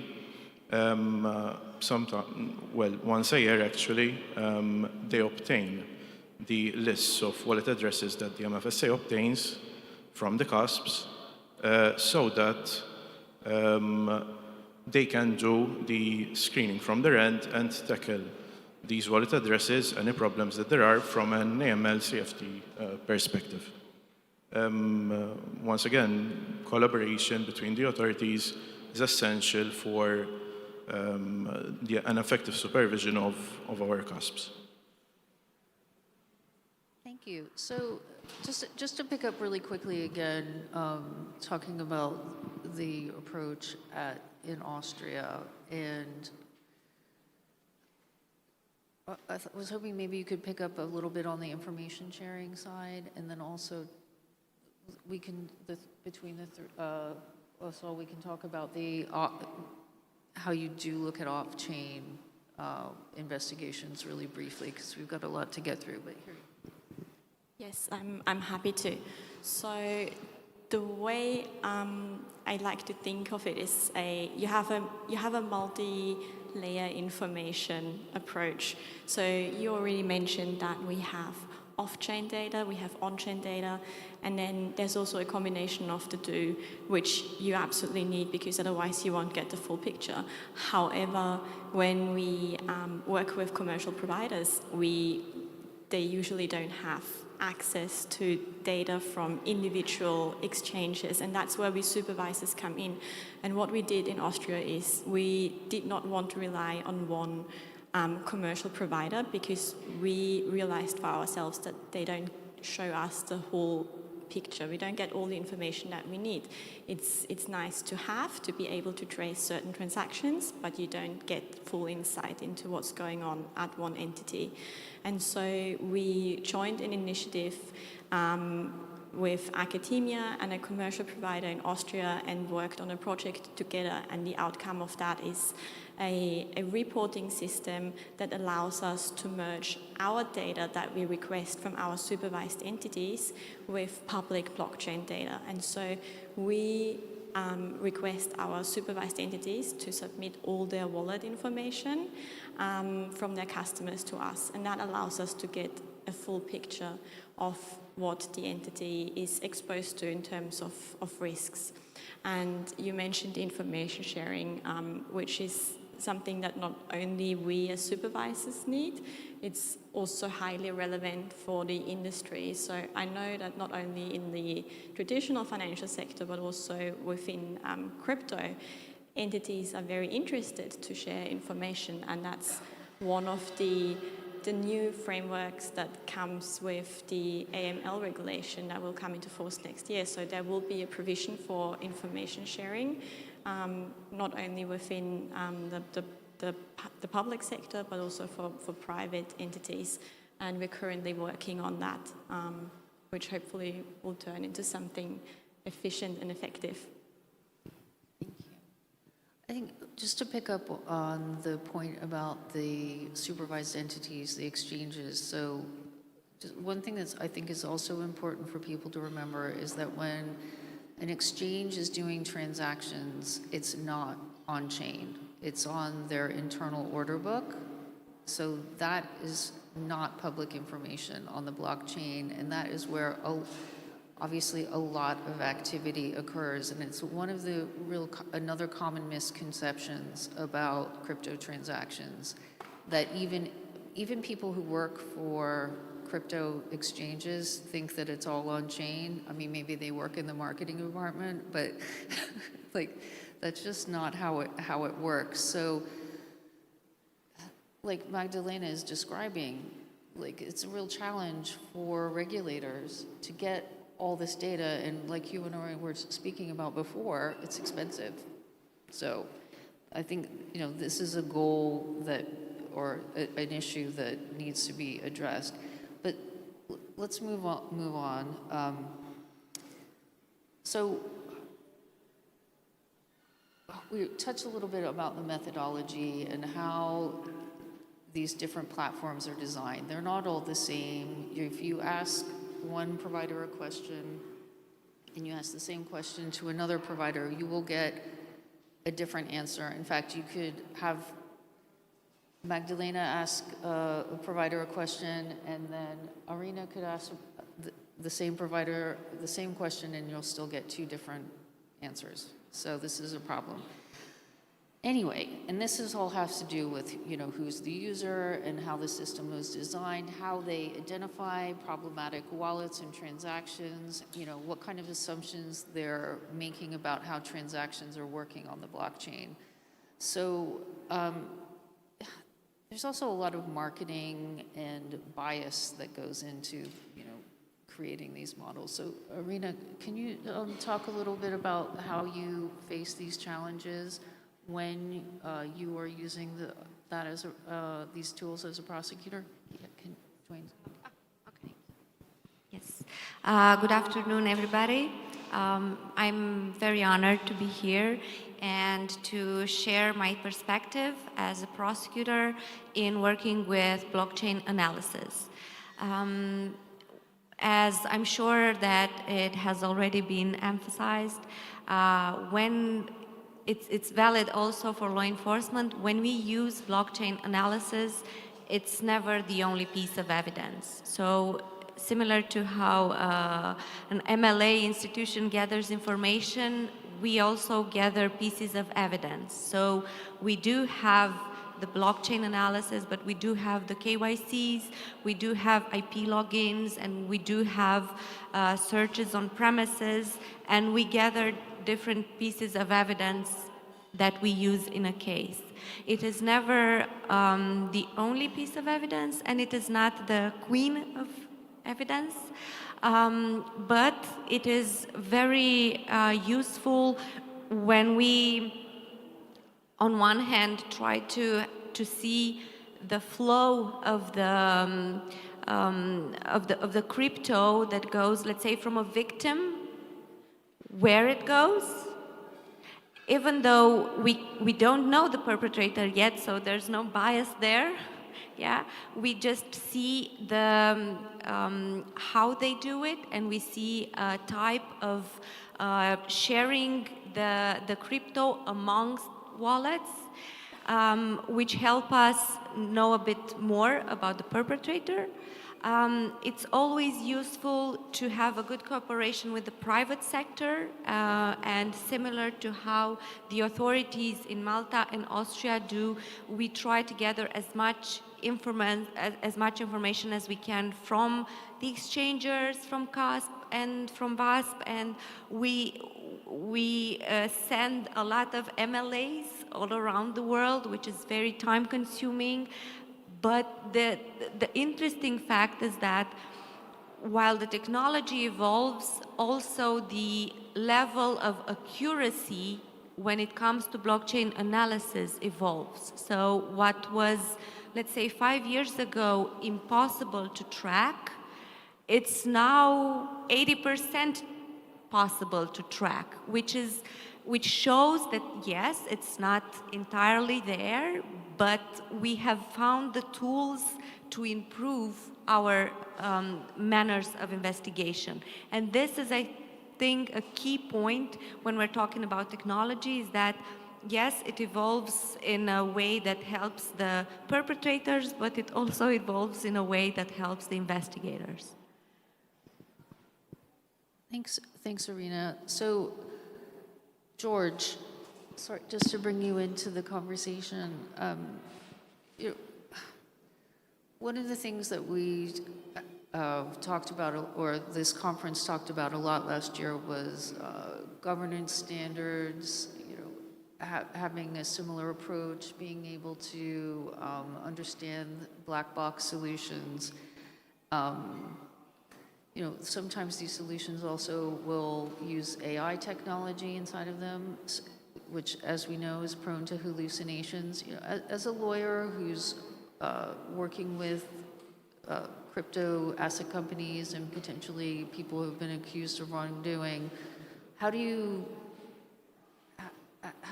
understand, or how are you working with some of the issues inherent in the blockchain analytics tools?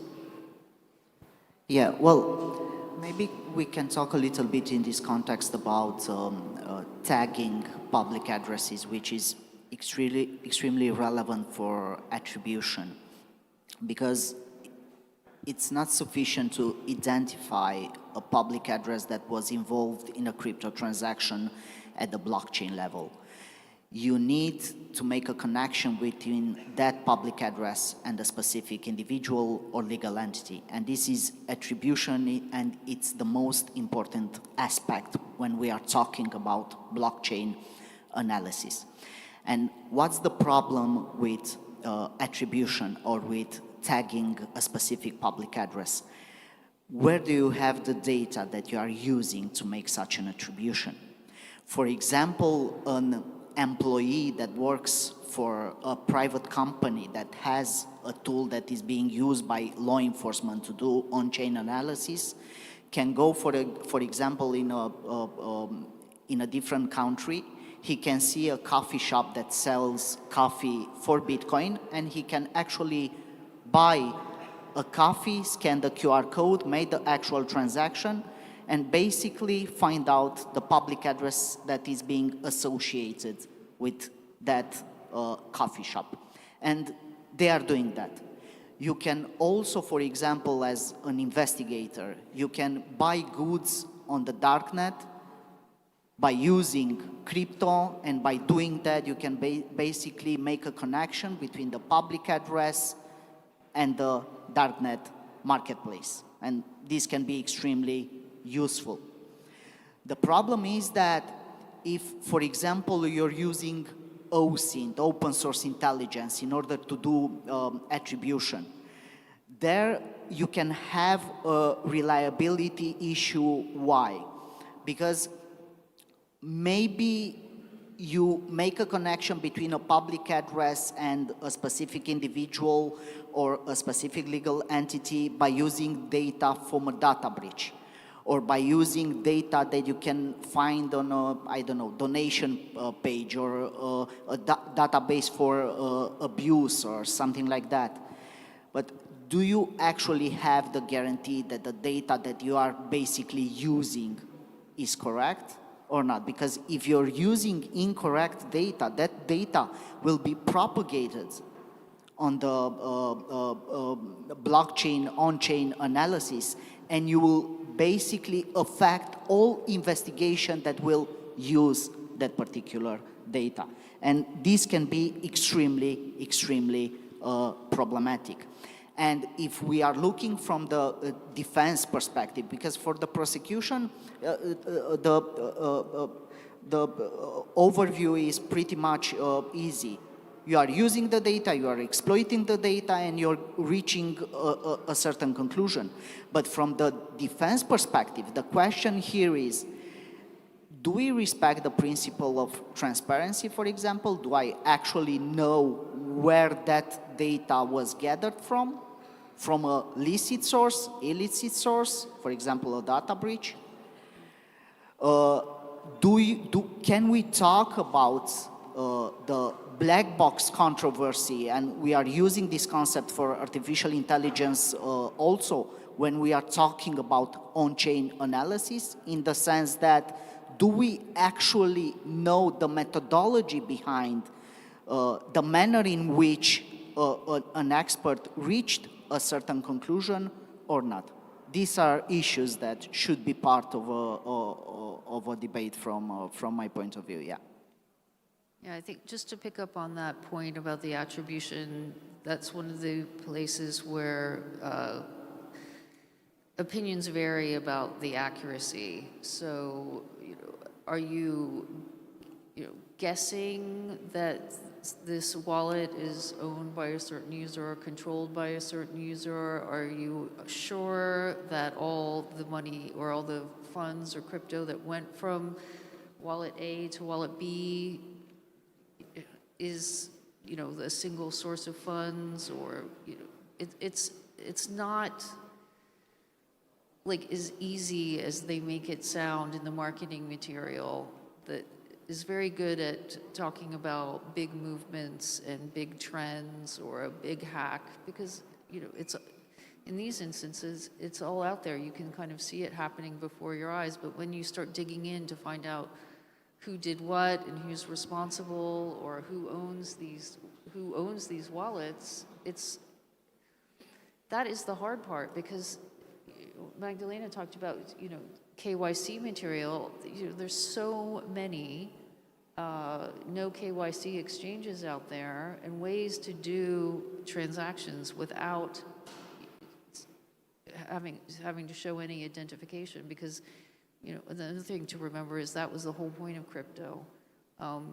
You might have one wallet address, you can generate loads of them and really obfuscate your own identity. And these are the challenges of the blockchain analytics tools. Do you want to pick up on that a little more, George? Yeah, I would just like to say that in a perfect scenario, for example, you could associate a public address with a specific legal entity because you have public data that makes this association. For example, some centralized exchanges have a list of their public addresses that are being owned by them. So it's easy to make attribution in such a case. Another perfect scenario is that in which, for example, a crypto project lists all the public addresses that are being associated to their crypto project. So it's easy to do the attribution there. Another scenario could be that even if you are not 100% sure that a specific public address is associated with the perpetrator, for example, maybe if you raid his house, you can find a seed phrase that can be correlated to that public address. So you can have a jackpot there. Otherwise, especially when we are talking about demixing, for example, and we are talking about patterns, sometimes the conclusion is that patterns, that the identified pattern seems to be scam related or seems to be associated to a mixing services, which in reality, maybe it's not. So there you can have an attribution issue. So yeah, sometimes it's based on facts, on actual facts, but sometimes it's just based on probabilities, and that can raise a serious issue regarding the reliability of the conclusion you reached and you are using in a case.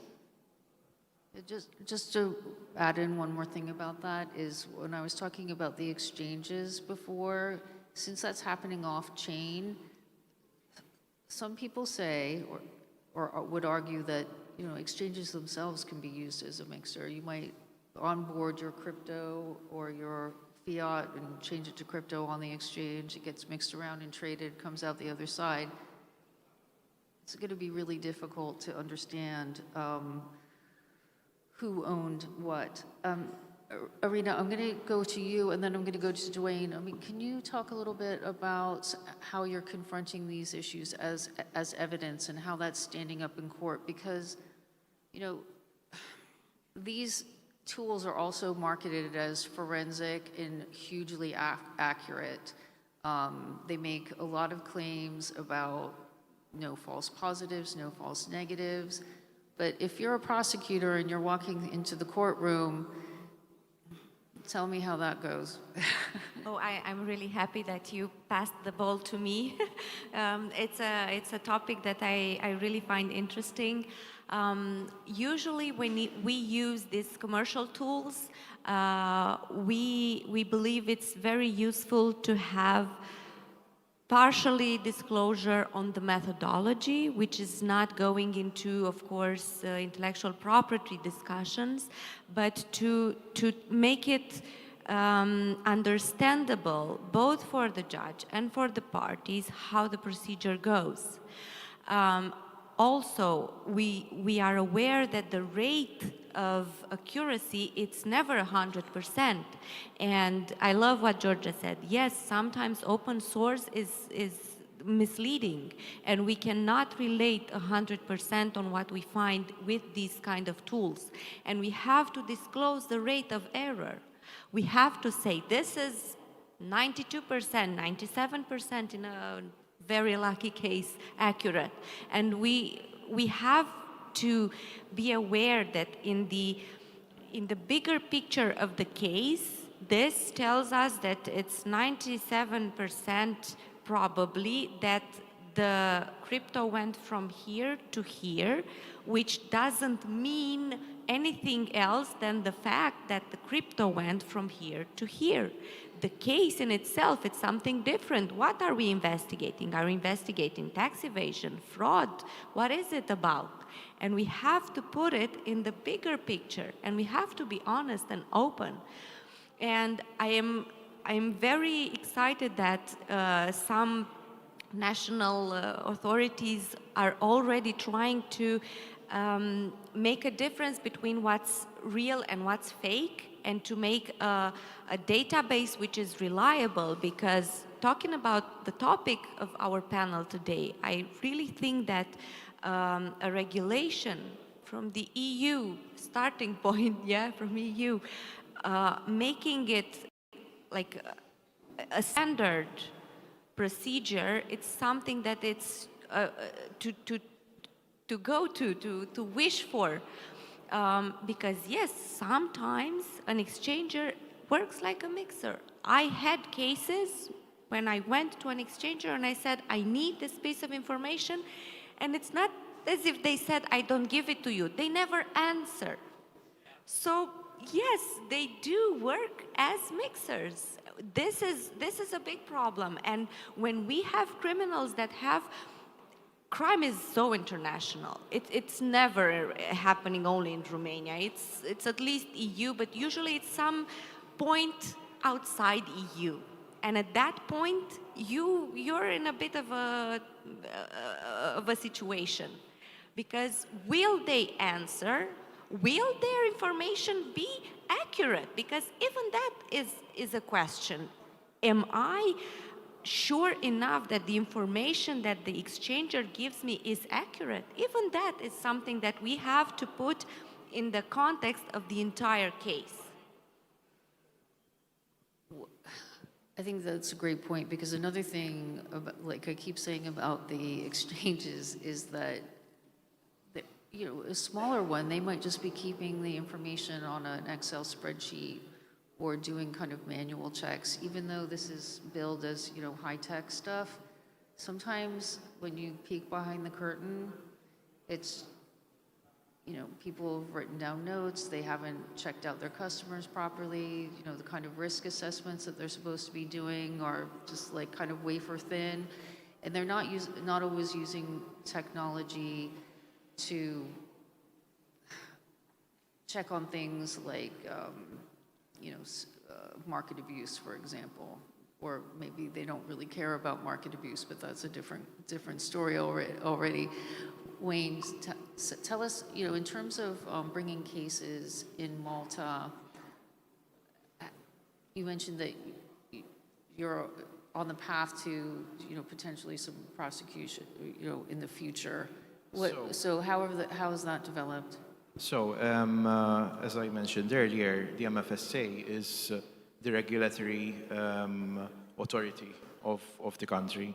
So I want to make it very clear that the MFSA does not have neither prosecution powers nor the powers to criminally investigate anyone, least of which the license holders that it authorizes. However, besides getting information through RFIs and carrying out certain searches internally, which would then be escalated, as part of the supervision process, we also carry out on-site examinations.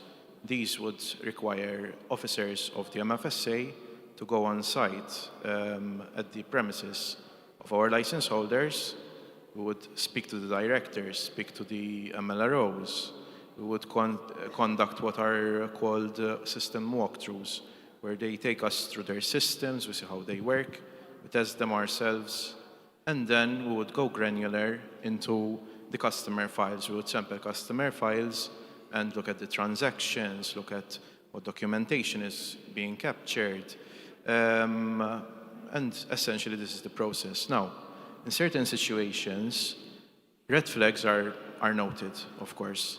In a nutshell, we take the whole process, the whole life cycle of a file, of a customer, from onboarding all the way up to the transaction monitoring, for example.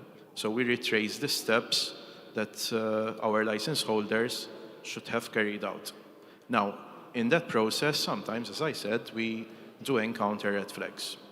These red flags are then escalated to the MLRO of the MFSA, not the MLRO of the license holder, of course, which would then, depending on his assessment, flag them up to the FIU in the form of an STR. Those STRs are then captured by the intelligence section of the FIU, which would then, depending on the severity of the red flags, would have a number of options to take. One of them being, of course, dissemination to foreign counterparts. Of course, as you know, especially COSPs, they are very much cross-border. So any information that can be shared with other competent authorities outside of Malta, it is always beneficial for everyone.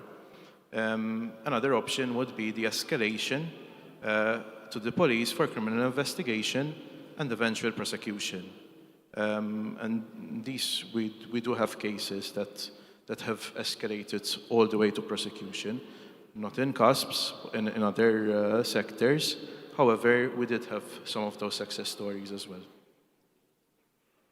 Thanks. I just wanted to ask you one question. Like, when you go into a CASP and do an inspection, yes. I mean, what are you seeing in their transaction monitoring? Because, you know, even for a TradFi exchange, transaction monitoring results may vary.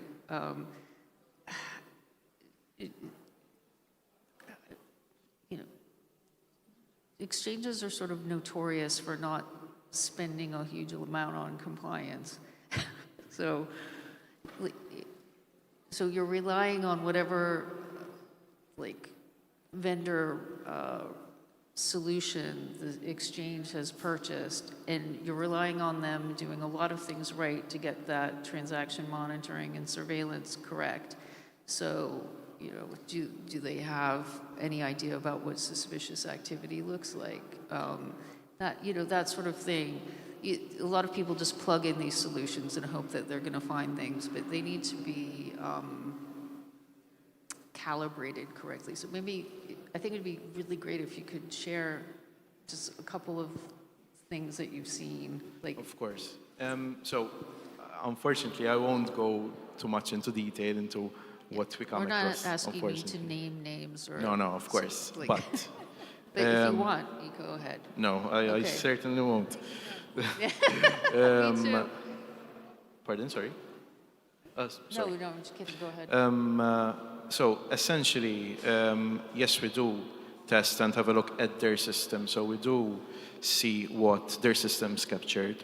However, when it comes to transaction monitoring, the files that we would have sampled, those who would run transaction monitoring from scratch from our end. So using our tools. So we would use, obviously, tools that the MFSA has essentially, and would screen those transactions from scratch from our end. So that's how it's essentially the process that takes place.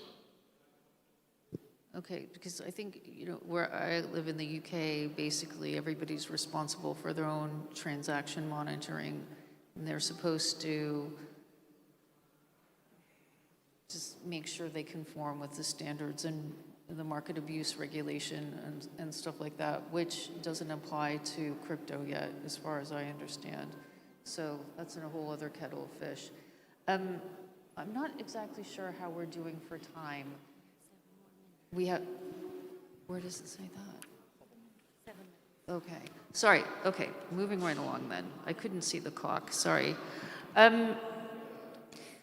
Ariana, you talked a little bit about,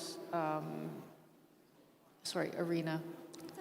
I'm used to it, actually. Okay. I've got it spelled like several different ways in my notes. It doesn't help. You talked about standards. One of the things we talked about when we spoke the other day was about the ISO standard. Mm-hmm. But yeah, I think there's a lot of standardization that needs to go on. It's just, why don't we start with the ISO standard point, and maybe we can explain to people quickly. This is just like a technical standard that if you are some kind of technology provider or they have ISO standards for like everything. That shows that what you're doing conforms with an accepted standard, that then means that you're essentially doing everything in the same way, maybe. So why is that important for, blockchain analytics? Well, first of all, it's important because once you have an ISO standard for these commercial tools or for blockchain analysis in general, let's say it's not a commercial tool, it's a law enforcement tool, then we know that the criteria they use and the technology they use, it's of a level of certainty which is the same for everybody, which I think it's the key, and it's something that a judge can rely on in court. Since in Romania, a prosecutor also has to gather evidence for the defendant and against the defendant, it is equally relevant for me, because when I use blockchain analysis and I have a tool which doesn't matter where it comes from, but it has a certain level of certainty and a level of accuracy, then I know how to properly use it and how to make it in the entire puzzle of the case. And it's important that the way I use it, my colleagues will use it, and in similar cases we will have similar results. And it's important because we can teach the people who are working with these kind of cases how these tools work, because we are now only grasping how things are going. We are starting to realize that, oh, crypto is here. Oh, guess what? It's been here for a while. And this kind of situations should not happen in the public sector. It's not elegant not to know what we are talking about when we have a certain job. So this kind of standardization will make it accessible for everybody in the public sector to see what's there and to use it properly. Yeah, and just one other thing, it will help information sharing between law enforcement agencies and regulators, because if you're looking at a CASP or looking at a criminal working across the EU or across the world, and you're getting different data and a different understanding of the situation, it's really difficult to even communicate with your fellow regulators and your fellow law enforcement partners if you're not I mean, this just goes down to like defining terms and going about tagging and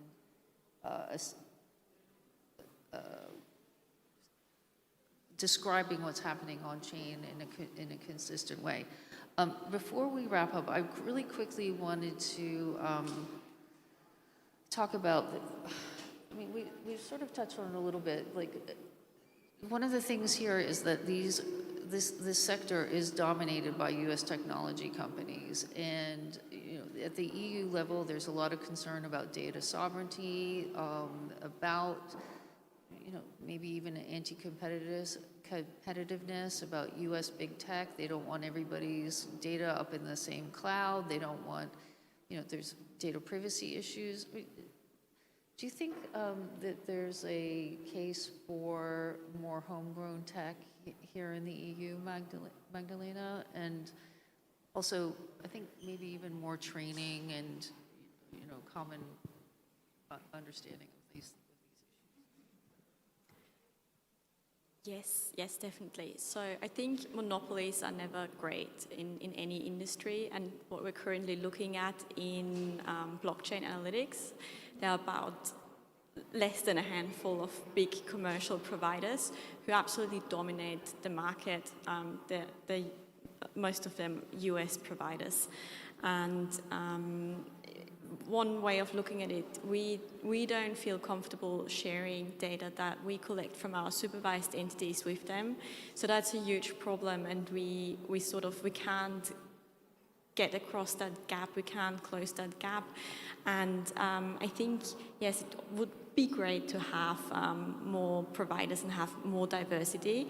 But I also think we in the public sector, supervisors and law enforcement, we need to understand this whole concept of blockchain analytics better and know what can be done and what's possible.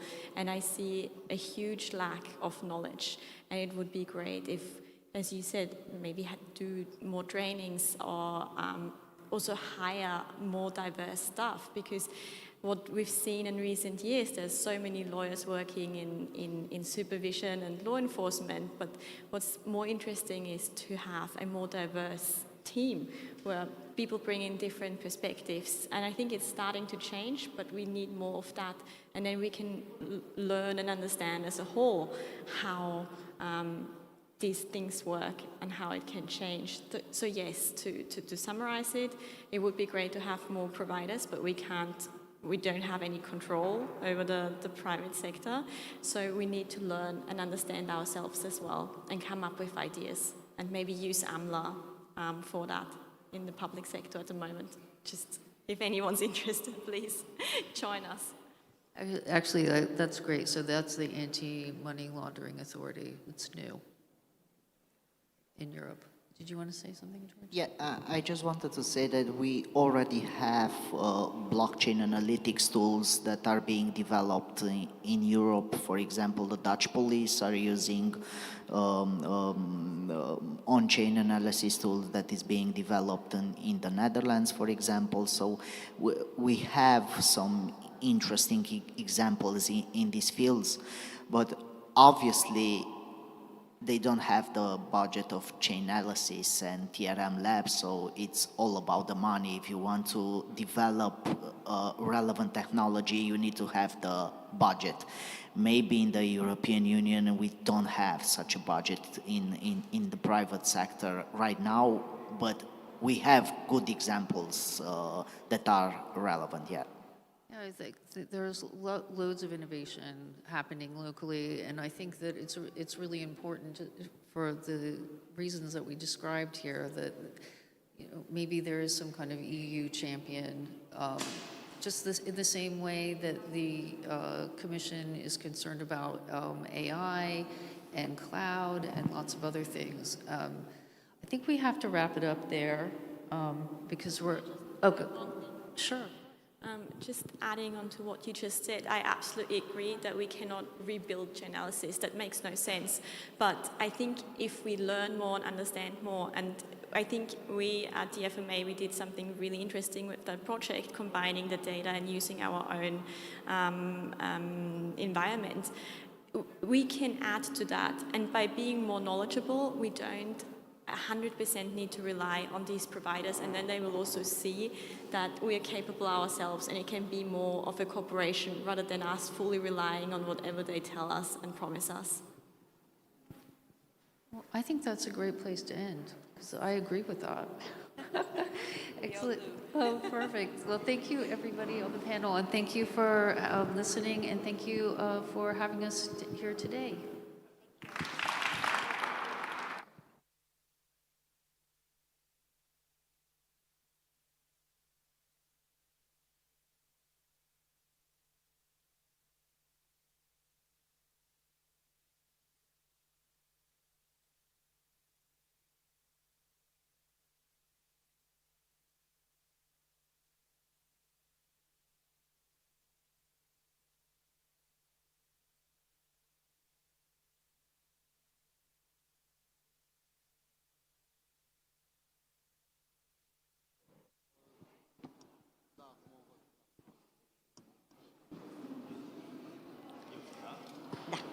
Pentru următorul moment Industry Showcase, îl invit în fața dumneavoastră pe Răzvan Florea din partea Cognite. Răzvan a și ajuns pe scenă, mulțumesc.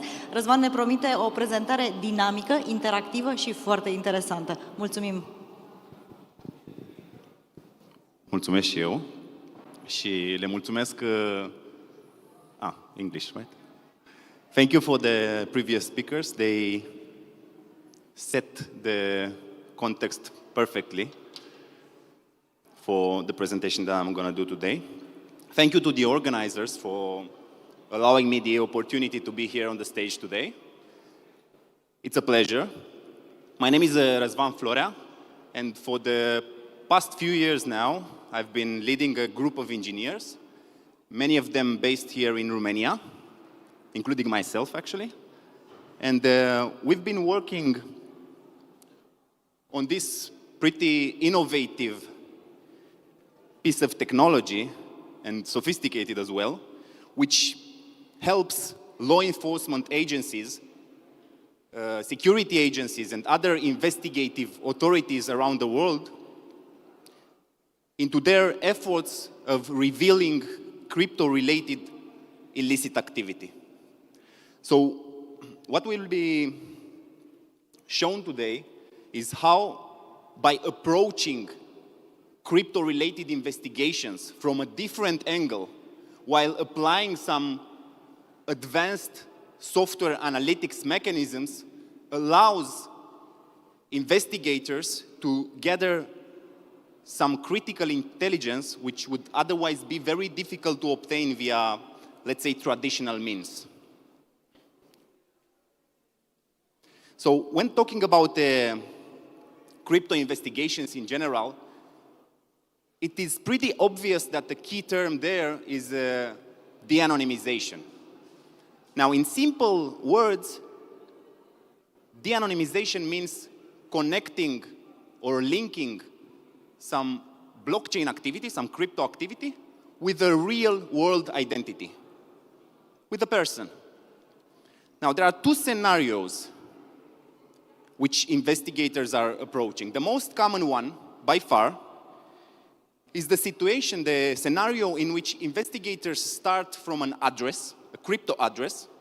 It can be either an address or a transaction or a seized wallet, for instance, that they suspect or they know it's linked to illicit or illegal activity. It can be any kind of activity in which the bad actors or the suspects prefer to use crypto as a funding method. Like, for example, it can be money laundering, it can be drug trafficking, terrorism, any kind of corruption, any kind of such activities. The purpose of the investigators is to reveal the identity of the persons behind those addresses. In such kind of scenarios, the investigators usually use blockchain analytic tools. They are building nice transaction graphs, doing what's called follow the money trail technique on the blockchain. Now, we'll see a bit more on that in some of the next slides. Now, there is a variation from this problem, which is not less important, we believe, and it's the exact other way around. The investigators have a suspect, and they would like to have the possibility to reveal the crypto activity, the blockchain transactions, which this suspect does. They would like to be able to do that even when their suspects are using non-custodial wallets, and we'll see in a bit what that means, or when their suspects are using multiple wallets. They would like to be able to reveal all of them. So this is the different angle we would be looking at today. When looking at the existing de-anonymization techniques, if we take, for instance, what we called in the previous slide the most common scenario of investigation, starting from an address and the scenario in which the investigators do follow the money trail, apply the follow the money trail techniques using various blockchain tracing tools. Some of them were mentioned in the previous panel here. So the purpose of the investigators when applying these techniques is to go onwards, backwards on the public blockchain, trying to find the point in time when the funds, the crypto funds, were either cashed in or cashed out. When I'm saying cashed in or cashed out, I'm referring to the transfer from fiat currency, US dollars, euros, RON, whatever currency, to cryptocurrency, Bitcoin, Ethereum, whatever other currency. Usually these transfers happen via exchanges, or let's call them generically service providers. The next,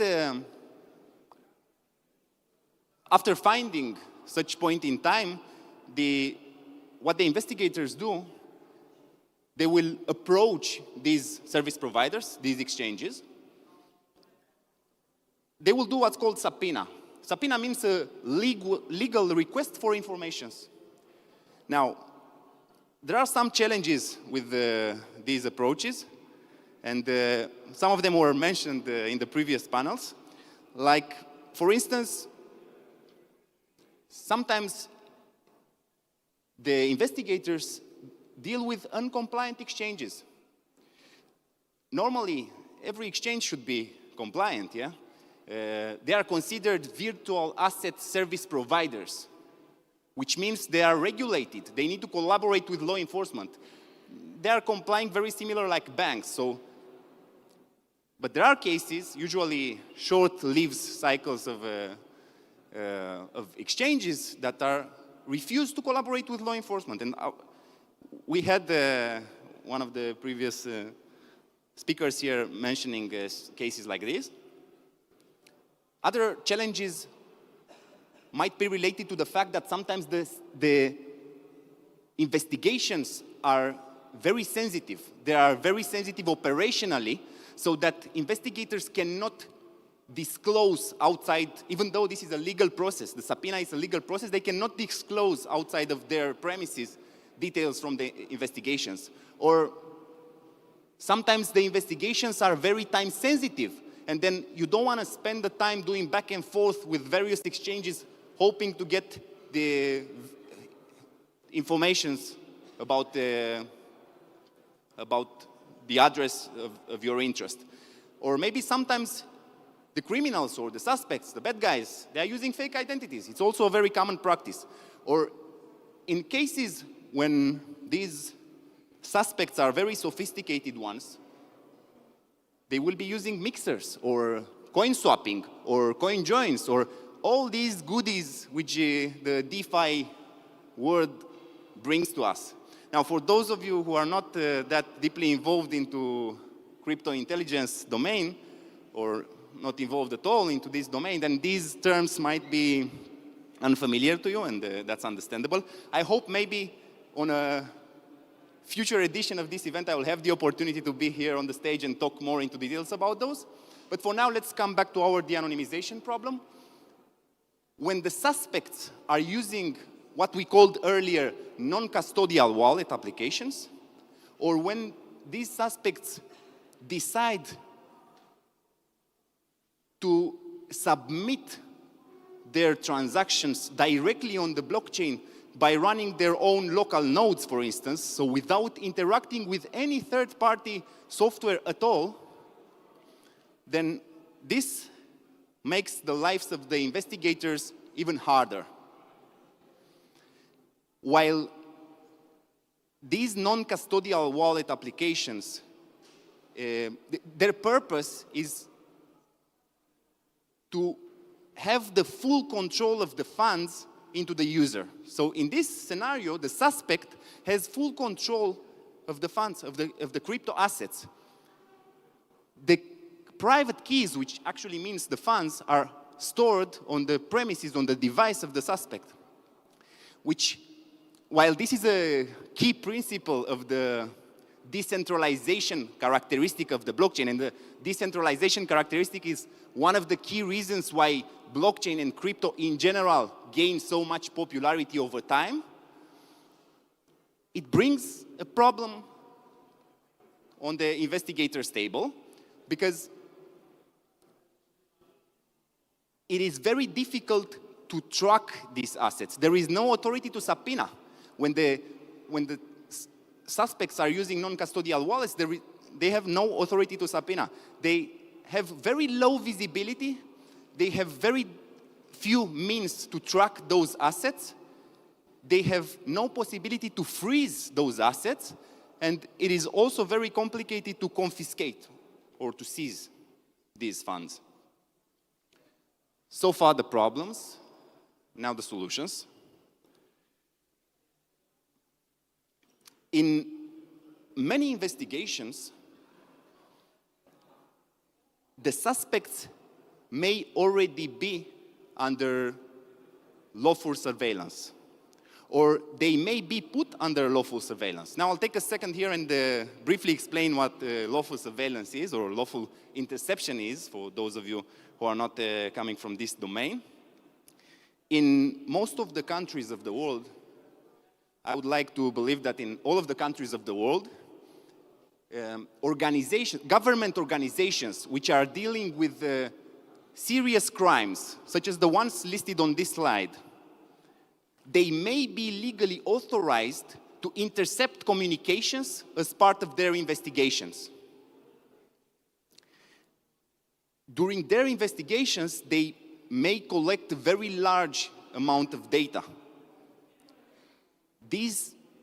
Why this amount is very large? It can be hundreds of gigabytes of traffic, or even hundreds of terabytes of traffic, because these devices that are under interception, nowadays we have a lot of devices that are connected to internet. Our smartphones generate a lot of traffic, laptops, computers, even our TVs and the refrigerators and the air conditioners are connected to internet. They may also be part of the intercepted, part of the devices that are generating the intercepted network traffic. Now, the biggest challenge the authorities, the law enforcement agencies or the security agencies, even though they have this huge amount of data, it is very complicated for them to extract useful intelligence out of this data, because most of it is encrypted. But if we look very closely and deeply to this encrypted network, encrypted traffic, then we observe some patterns. We observe some patterns in timing, some patterns in packet sizes, or some patterns in some very specific aspects of the network behavior itself, which then makes us wonder ourselves, would it be possible that the investigators, while analyzing this encrypted network traffic, which is generated by, let's say, the wallet applications of the suspect, would it be possible that they would have some mechanisms?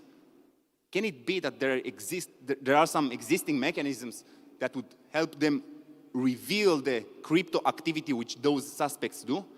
Would it be possible to reveal the crypto transactions which those suspects do? And the answer is yes, it can. And this is exactly where we have focused our attention in the past few years. By applying machine learning and statistical modeling to this encrypted, mainly encrypted network data traffic, which is lawfully available to these security organizations, our analytics can help investigators extract key transactions, crypto transactions indications. We then correlate these transaction indications with the public ledger, public blockchain ledgers, allowing the investigators to have full visibility over the transactions, the crypto transactions which the suspects did. Even though those transactions were performed by non-custodial wallet applications, even though those transactions were performed by running directly a local node on their premises, on their devices, and submitting their transactions directly on the blockchain. So, in other words, a suspect's network behavior can reveal their blockchain activity, the transactions they made. So this brings me to the statement I did in the beginning of this presentation, where I mentioned that instead of starting from an address or a transaction and focus on revealing the identity of the person behind that, sometimes when we look from a different angle and we start from the person, from the suspect, and we are using various tools that allows us to reveal the transaction indications, the transactions, all the information about the transactions they are doing, that can help us a lot, can help investigators a lot in the success of their investigations. Because sometimes the missing piece of a crypto investigation or a blockchain investigation is not on the blockchain at all. Thank you.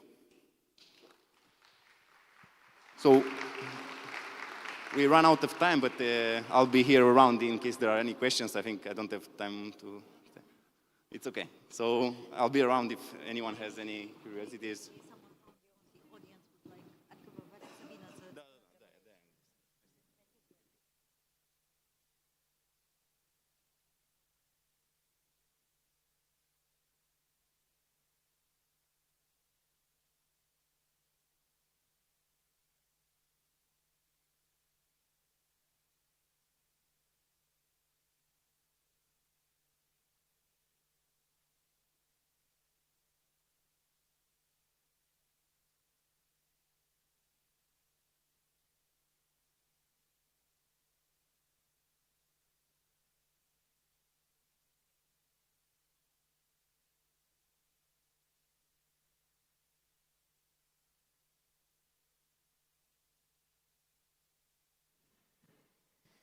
Următorul panel se concentrează pe un subiect foarte actual, blockchain, supraveghere și aplicarea legislației în Europa.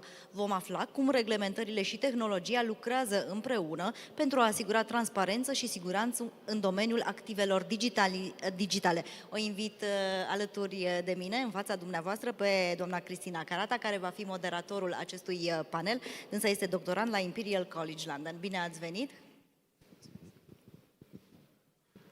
I hope you hear me. I'm not very good with this. Good afternoon. Welcome to the last panel of the forum and of the summit. I know it's late. I know it's a regulation panel, but I hope it's going to be interesting because I have a fantastic panel. I have with me supervisors, regulators, industry leaders, policymakers, and legal practitioners. So we will have a 360 degrees overview of the MiCA regulation. So let me introduce our speakers today. We have Nico Gubeldaze from the National Bank of Georgia. He's the head of WASPs and MEL Supervision and Inspection. Welcome. I have Mazurka Zeng. She's the CEO at Bybit Europe. I have Elijah Pushkash. He's the regional manager for Central and Eastern Europe at Binance. I have Adrian Matac. He's the senior policy manager at Global Blockchain Business Council. And last but not least, Bogdan Ghera, who is lawyer at Ghera Vieru Lawyers.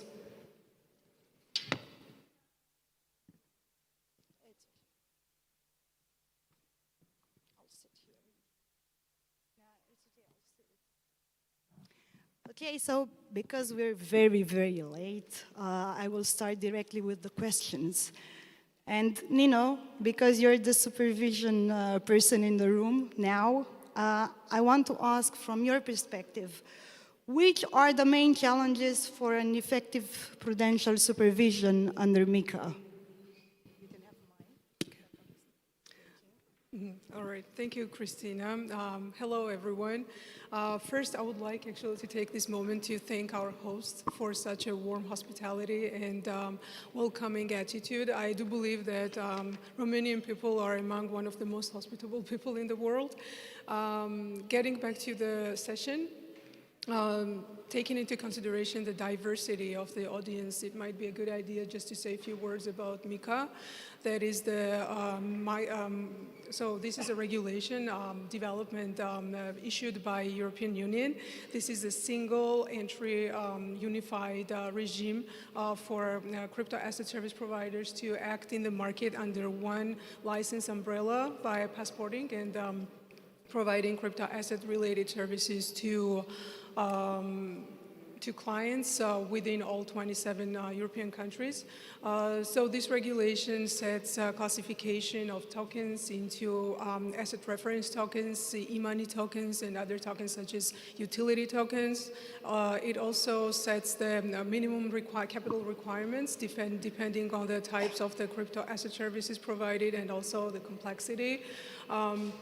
Also, it sets the disclosure requirements such as white papers, marketing, also requirements regarding governance and segregation of funds. So altogether, under MiCA, CASPs are required to act honestly, transparently, and fairly, and provide all clear information to the clients and avoid conflicts of interest. MiCA is the regulation that is directly applicable, unlike from directives, for example, EU directives that needs to be transposed into the national laws. And July 1st, 2026, is the deadline for all European countries to fully adopt MiCA, including transition of so-called grandfathering of existing entities as well. So these are a few words about MiCA. And now getting back to the challenges that are actually a lot. But I would like to address the view of there's a Polish professor at Lazarski University, Krzysztof Pijak, and I find his view very interesting and forward-looking. According to his view, MiCA is an entry regime for CASPs to act in the market, but it still does not provide a structured and standardized crisis management architecture, such as managing runs and triggering escalation measures, or managing and facilitating orderly wind downs during the market stress. So to make it more clear, we can maybe consider a scenario where, for example, CASP actually meets its capital requirement on 150,000 euros and has the client's crypto assets under custody of around 10 million euros, and there is a market stress. And this shock actually triggers 40% of withdrawals within 24 hours. So even though the firm might have a perfect segregation of funds from the clients and from their own, they still might face some challenges such as operational challenges, overload, for example, customer support, compliance issues, incident management. They might face also the challenge of liquidity bottlenecks, such as fiat transfers, banking cut-off times, or settlement delays. And then this ultimately will lead into disorderly wind downs, and the freezes in withdrawals will amplify the panic. And then even though this has not been actually caused by the misuse of funds, so this still might happen. Take into consideration these kind of risks. In 2026, the supervisory authorities actually might take more of the shadow prudential practices, meaning that they might go beyond the rule book requirements that are set by MiCA. And instead of asking questions, for example, do you meet your entry requirement, they might go beyond asking questions such as, show me your intraday liquidity monitoring, show me your stress tests, assuming clustered withdrawals, or show me your governance that is capable of overriding founders' dominance. So just to put it short, MiCA is a good harmonization of entry regime for CASPs to enter the market, but for prudential supervisory point of view, this is just the beginning and it's not the end of it, or just the final version of it. Thank you. Thank you. Now I'm turning to the industry side of the panel. So Mazurka Bybit was one of the first major crypto exchanges to get its MiCA license, so you already have the experience. How would you describe this experience? What were the, the biggest challenges from operational or regulatory challenges you meet during this process? I'm very curious to hear about your experience. Thank you. First of all, I think thanks for inviting me. I'm very honored to be here, also join the DISB, talk with a regulator, talk with the players, and share about our experience.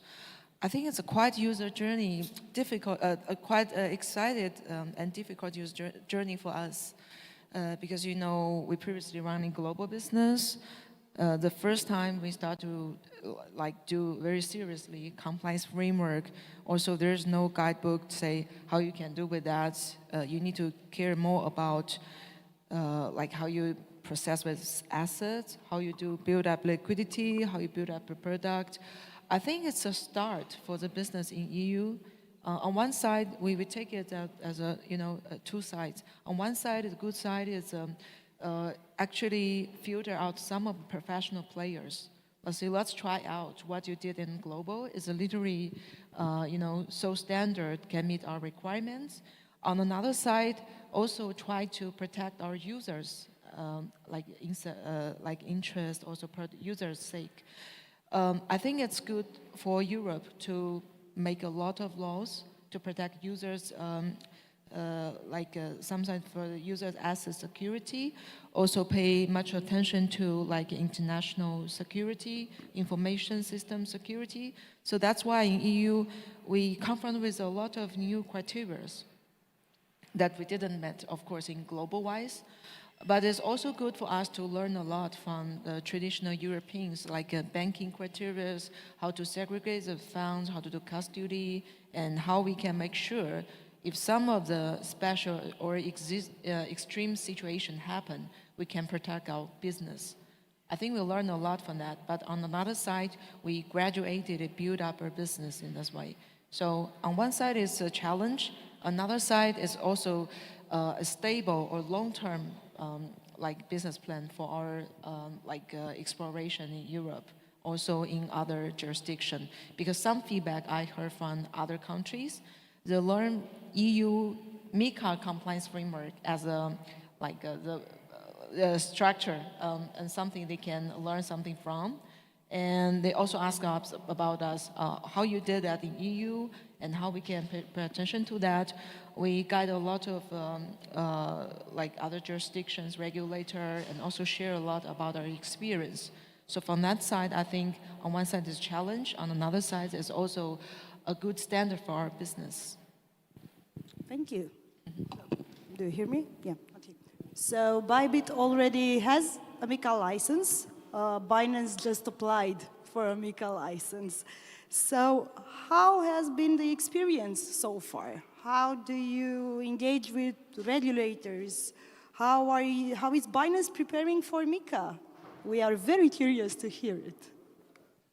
First of all, I know this is the last panel, so I want to thank the organizers for this event. It's getting better and better every year, so next year is going to be amazing, I'm sure. And to reply to your question, MiCA is definitely a landmark legislation, bringing clarity, consistency, and most importantly, transparency to this market. For us, we started interacting with regulators early on. When I joined Binance 4 years ago, one of the first activities was meeting governments, meeting regulators around Central Eastern Europe, and contributing through actually creating MiCA and developing this aspect. Now, when actually applying to MiCA, our interaction with the regulator is insightful and constructive. From our side, we had to adjust our already compliant global view to the specifics of the EU regulation of MiCA. And now there's also some issues that we encounter, like, for example, blockages on marketing for specific purposes until we get the MiCA license, or reducing partnerships in specific countries around Europe. However, I don't see this as a blocker, because it allowed us to develop our educational side a bit more. In the last year, we actually partnered with more than 30 universities and NGOs around Central Eastern Europe through our Binance Academy arm.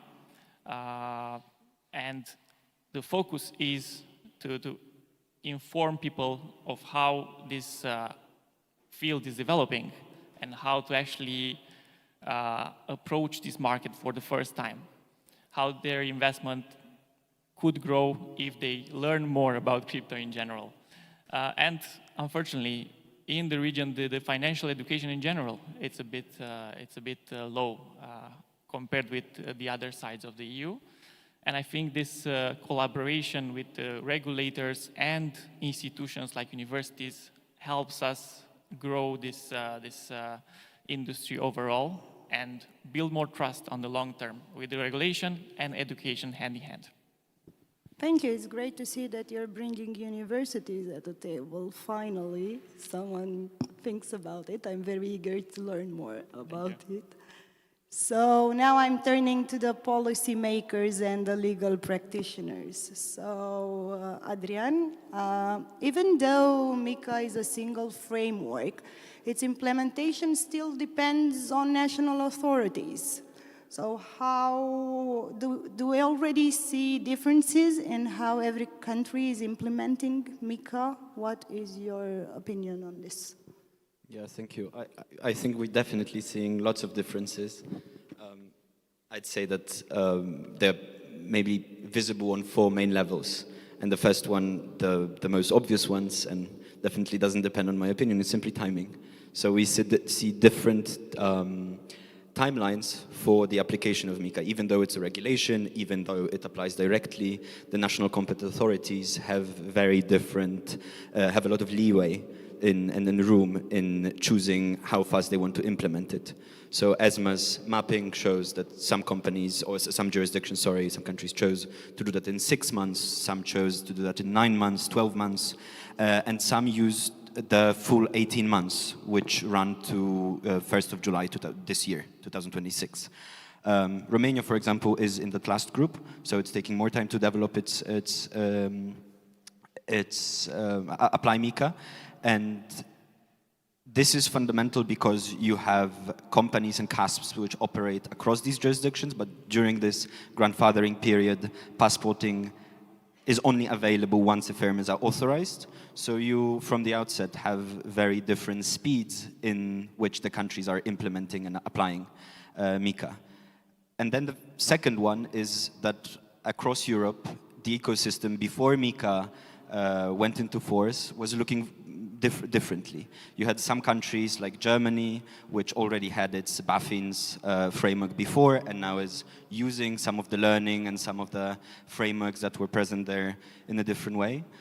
Similarly, you had the French PSAN and the ASP framework, which was already developed.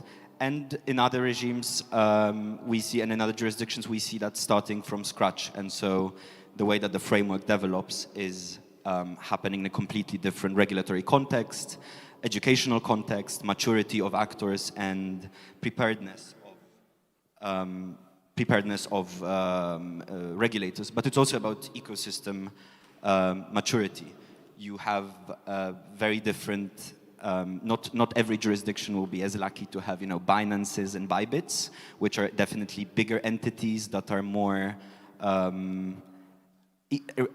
Probably more prepared to be authorized, probably more to be supervised, and they have more capacity like this. But you have some jurisdictions which have either more of an ecosystem, startup ecosystem, or you have jurisdictions which have smaller volumes, less capital, less sophisticated actors in the digital assets and crypto space. So that also works completely differently based on what we see.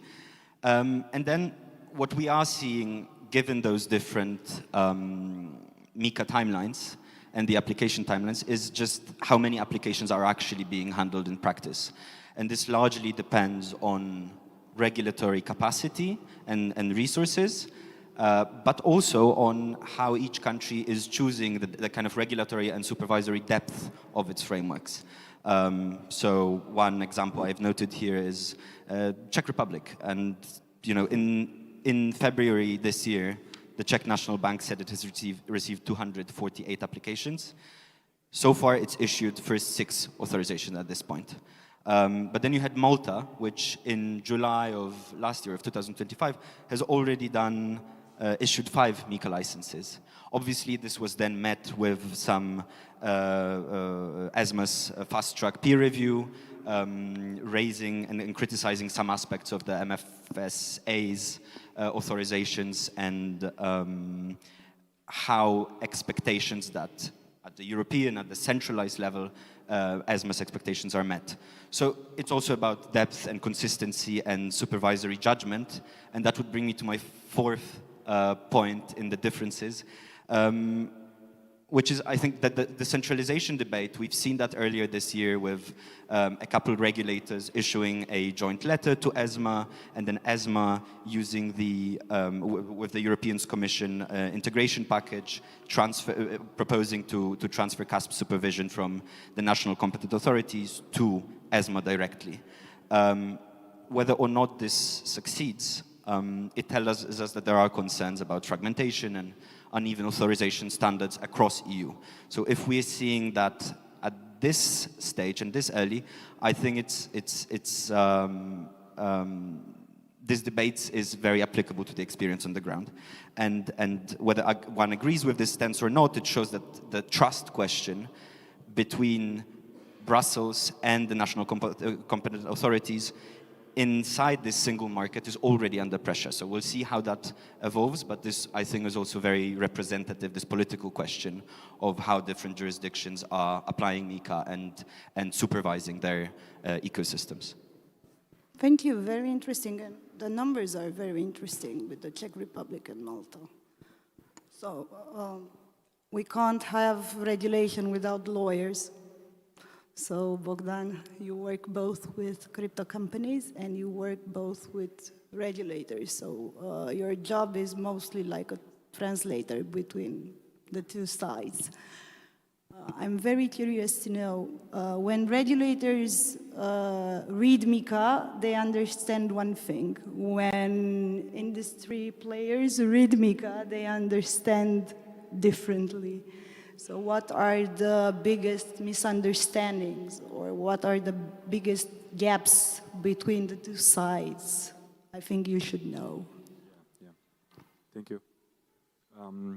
So indeed, we sometimes act as translator between regulators and companies from this industry. So it's a very good, because one of the problems basically is the terminology that is being used. Regulators are focused on risk management or corporate governance, when blockchain companies are more focused on growing the ecosystem, getting the community bigger, and so on. We have basic terminologies that are being used in the crypto industry. For example, when this industry is always talking about stable coins. When we look in MiCA, we see that it's e-money token. So this is where we step in and try to be the bridge between these two worlds. Regulators look at these companies and try to understand more how they want to operate also after being licensed, and how they will operate moving forward. So crypto companies are focused on different paths and trying to engage, develop more, and be more focused on the technological part. Now, one other misunderstanding that I see is on the compliance part. Crypto companies are focused on speeding up things. They ask questions, okay, how fast can I be authorized? What should I do? How easy can I be passported in Europe? What are the costs? What are the taxes? These are the most frequent questions that I'm being asked. On the other side, regulators want to see more than this, want to see, okay, let's talk about internal controls. Let's talk about corporate governance. Let's talk about other stuff that MiCA wants from a blockchain company to act as a regulated financial institution. So in this case, I see it as problems that we need to solve, and basically trying to teach more on the blockchain projects.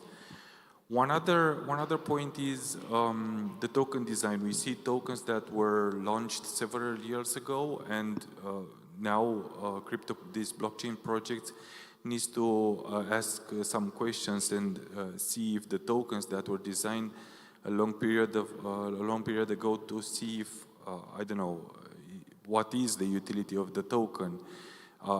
Can it be redeemed? Can it not be redeemed? What type of benefits? Is any profit associated with it or not? So these are the type of questions that we see with this project. But on the other side, the authority, I see that there is a willingness.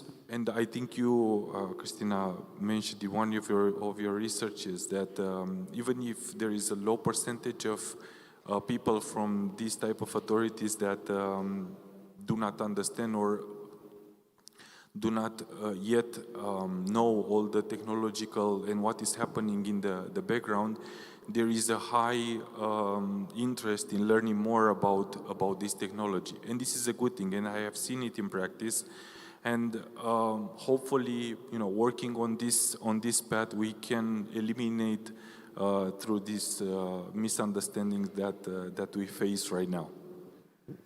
Thank you, and thank you for reading my research. Now I'm getting back to you. So you told us about the challenges, but MiCA is in full implementation now. How are you effectively doing it? Do you have new tools to do it? Do you have new approaches? What is really happening behind the scenes from the supervision side? I'm still going to continue talking about the challenges, even in regards of these new tools that are available out there. So yes, there are some growing discussions among the crypto experts about, for example, how API-based supervision can be very innovative and ambitious. So there is a paper also recently issued in January 2025 with the World Bank's participation. The name is AI in risk-based supervision, where it says that technologies can enable anomaly detection and compliance assessments and many other things. And then future developments include, for example, real-time API-based supervision and some other innovations. But then this sounds very attractive. I could speak of the challenges from the supervisory point of view. Since the supervisory practices in traditional financial environment are basically based on periodic reporting, on-site inspections, and they are basically based on the backward-looking data. And then the frontline obligations, such as detecting suspicious activities, responding to emerging risks, or responding to red flags, squarely lies with the AML and compliance supervisors and officers, actually, within the financial institutions. So the supervisory authorities intervene where there is systemic weaknesses, for example, or financial institutions demonstrably show the failings in their duties. So taking this into consideration, so API-based supervision can be a very dramatic switch of I don't know, the practices and philosophical change, actually. Because when the supervisory authorities grant the real-time access to transactional data, wallet clusters, liquidity positions, or on-chain movements, so they are no longer distant overseers, but they become continuous observants. So this brings up the uncomfortable but unavoidable question: if the supervisors can see the risks materializing in real time, can it be justified not to act immediately? So this is the question and we're looking for the balance to be shaped very carefully. And for now, I would say that API-based supervision is still an ambitious innovation, promising, powerful, transformative, but still it's not proven in the real-time effect. Okay, thank you. Very interesting insights. Now I'm moving again to the industry side of the panel. So since MiCA is in implementation, this new framework for sure it's going to change the competitive landscape. So this is how I feel. I'm curious how you feel. So for example, Bybit is among the first ones to get its MiCA license. Do you feel that you have a strategic advantage because you got it earlier? So I'm very curious how you see this competitive framework now. I think... Is it working? Yeah, it works. Yeah, actually, it's an advantage, but it's also a challenge. From my understanding, getting MiCA license itself is just a precondition. Let's say you have a key to open the door. Otherwise, it's impossible for you to explore the market. But let's see what's behind of the license. A lot of challenge, let's say how to operate the business under the MiCA framework, and also how to set up the liquidity, how to make sure that your product is competitive compared with other exchanges. It's a question mark for all of the exchange. And actually, I believe for different exchanges, it will structure the product in different way. Let me give you Bybit as example. As our rebranding vision, we want to just positioning us like digital financial platform. Compared with traditional exchange, what's the difference of it? Let's say blur the boundary between banks, also crypto exchange. Make it much more easier for the clients to, first of all, get your private bank account in the future. You can deposit your assets and you can choose either your deposit in crypto assets or fiat assets. Then you can make investments easier way. When you want to spend, you can directly with a crypto card. In the future, we can even with a Bybit Pay service.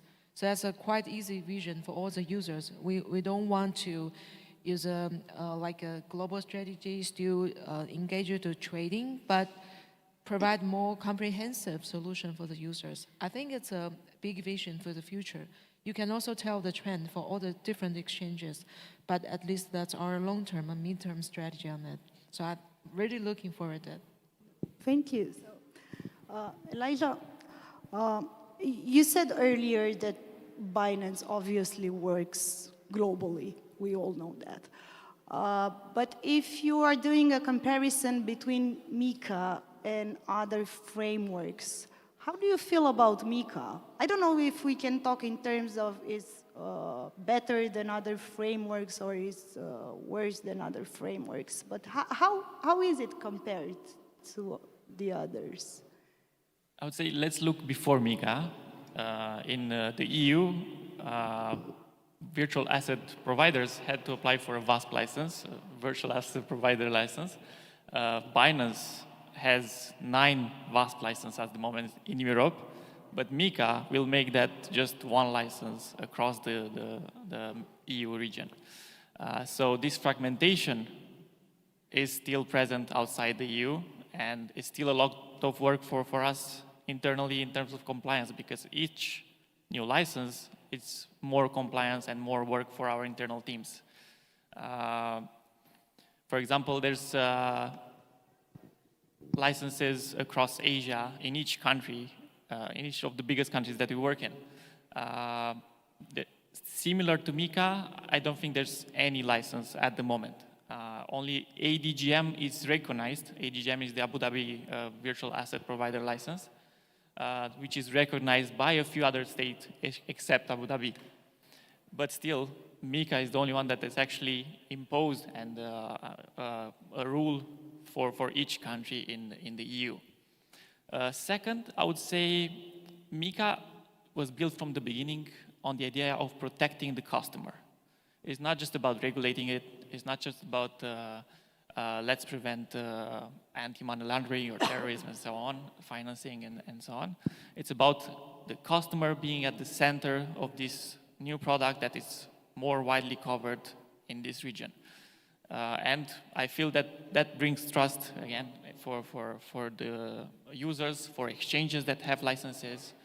And this field can grow better in this regulated region compared with other regions. I'm hoping to see the same alignment in a way in different other regions around the globe. And thirdly, I would say there's also this view on the stable coins, on tokens, which on other continents, on other countries, we don't see. Stable coins, for example, have to apply for a MiCA license as well. And we see big stablecoin projects actually not being able to be used in the EU because they don't have a license as well.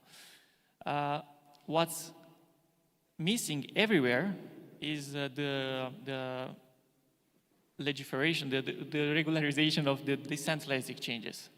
That's something that it's in plan for the EU, and I think EU will be the one that dictates the future of this. Or the other regions could learn from our mistakes, at least. Let's see. Okay, thank you. And continuing on the same page, I'm going back to Adrian. And for sure, MiCA is a compressive framework. We heard from Elijah. How is it comparing to other areas of the world? Do you think from a global policy perspective that other jurisdictions are looking at Europe and at MiCA as a model? So is it safe to speak about MiCA in terms of regulatory diffusion? Does it influence other countries, and what countries? Yeah, I think that's a good question, especially because I think in policy debates you often have this this concept of the Brussels effect, that if Europe moves first with some of the regulations, and the regulations being some of our primary European export products, then you will see other jurisdictions adapting to that because of convenience, because of establishing some prior standards where markets respond. And I don't know if that's the case when it comes to MiCA. I'd say that maybe regulatory diffusion is the right concept, but only if we use it carefully and don't overstate what it actually means. Definitely, it structures the regulatory debate and the regulatory grammar that regulators around the world use to think about what they need to do with their own frameworks. It was one of the first major binding law frameworks. It's easy to imagine it works at scale. It's a fairly complete set of ideas with some missing aspects like DeFi, for example. But we have authorization of service providers, disclosure obligations, prudential expectations, rules for stablecoins, market abuse protections. All of these things that I think are reflected in the European Commission's own description of MiCA as a kind of comprehensive framework for all crypto-related, crypto asset-related activities that are not covered in other EU regulations. But so I would focus on the grammar aspect of this. So what MiCA, I think, has established, and what is definitely a reference point in other jurisdictions, is regulators asking similar questions in similar order. So, for example, who needs to be authorized? How should custody be handled? What disclosures are needed? How should stablecoins be treated? How should market abuse rules apply in crypto markets? And maybe one clear example of something similar or of this grammatical repetition is the UK. Completely different approach, completely their own crypto asset roadmap, not a copy of MiCA at all, and using a completely different architecture. But you can see that if you look at the substance, some of the overlap is obvious. You have admissions, governance, intermediation, lending. So is there diffusion? I'd say that there is some regulatory logic and grammar that's being repeated, but I wouldn't say that it's a model because we're speaking about a much more complex ecosystem of different standards, of international organizations, international bodies that are also setting some expectations, and also other jurisdictions that started doing their own thing with their own philosophy. Thank you. And because we only have around 2 minutes, unfortunately, because I would have had 1 million more questions, I'll leave the conclusions to the lawyer. So, looking on how companies are preparing for MiCA from your experience, do you think this framework will eventually attract more companies in the EU, or do you think it would push companies towards more, let's call them flexible jurisdictions, or how we call it in specific terms, regulatory arbitrage? How do you feel about it? Thank you. It's a very good question. I want to discuss a bit like the time before MiCA and tell you a bit about how my discussions with the clients were. We were discussing this week, let's go to Malta. Next week, let's go to Estonia. Next week, let's go to UK. And it was a chaotic environment where we didn't know exactly where to advise a blockchain project to go, to get a license, where is better, where is not better, and so on. Now with Mika, we have this, possibility of getting a license, passporting it in the entire Europe. And it's very good. It gives all these projects stability. It gives me stability as an advisor for them, and predictability about what should they do moving forward. And one good example is also with the most recent list of stable coins that got licensed in Europe, and we see how these companies basically are bragging on the internet that they have a license now. It's a standard, it's like we have the highest type of authorization license, and we are there. They market themselves as being licensed, authorized companies in this sense. Now, there is this thing where we hear it like MiCA will kill innovation. Of course, if you want to get a license, you will need some money to, submit all the paperwork and so on. But I would not put it this way. I would put it in the sense of being capable of seeing at a long run, being capable of operating better in this industry. Having a license, you'll be able to work better with the banks. When you are getting the money from the from the cryptocurrencies and putting it in the fiat, being a licensed company, it will be very much more easier. Working with payment institutions, working with institutional investors as well. They will be more attracted to invest in you as a blockchain project, being authorized and being licensed. Now, I know I will try to keep it short. As a conclusion, obviously there will be some company that will seek more flexible jurisdictions, and it's okay.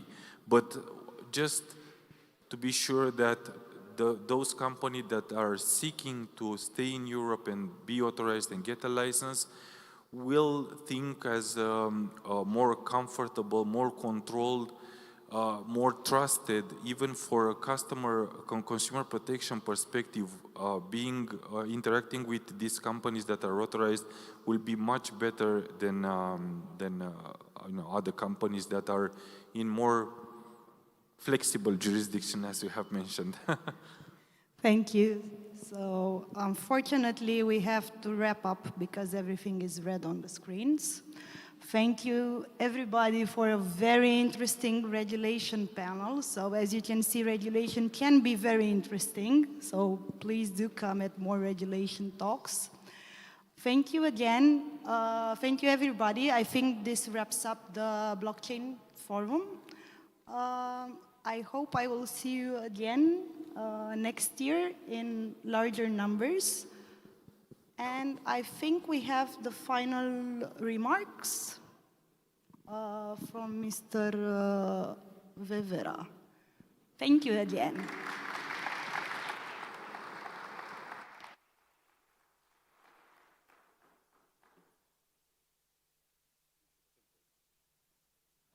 Mulțumesc și eu. Cu acest panel s-a încheiat Blockchain Intelligence Forum și cu el Digital Innovation Summit Bucharest 2026.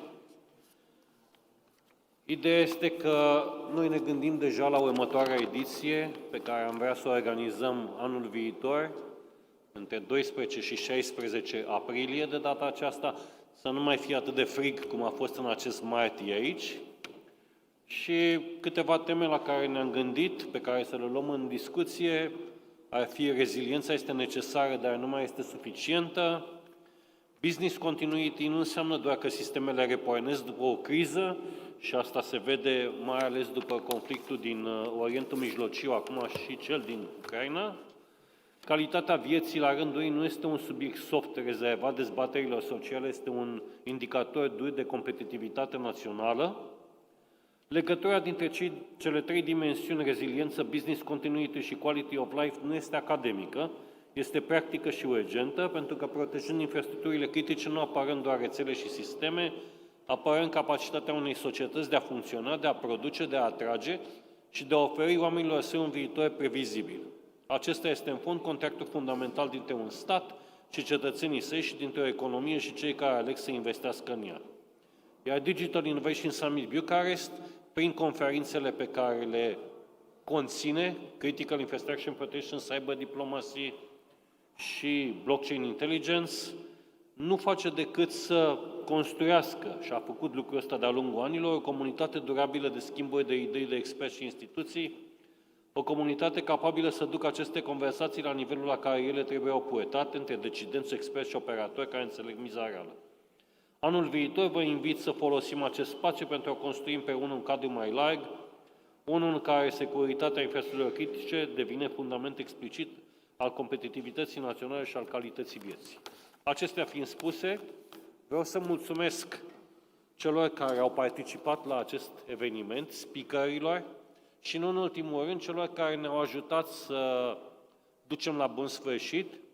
E vorba de partenerii, sponsorii, partenerii media, echipele tehnice care le-ați văzut aici și, bineînțeles, cei care s-au ocupat de tot ce înseamnă logistică, iar ca final să nu uit să mulțumesc Camerei Deputaților, președintelui Camerei Deputaților sub înaltul patronaj a care a fost organizat acest eveniment, pentru că avem ocazia în continuare să desfășurăm Digital Innovation Summit Bucharest în Palatul Parlamentului, care, ca de fiecare dată, primește aprecieri extraordinare din partea invitaților străini. Vă mulțumesc, vă urez un weekend începând de mâine, pentru că mâine mai e o nouă zi de lucru, un weekend cât mai frumos și să ne revedem sănătoși, cu siguranță la ediția din anul viitor, dar și până atunci la alte evenimente. Mulțumesc mult!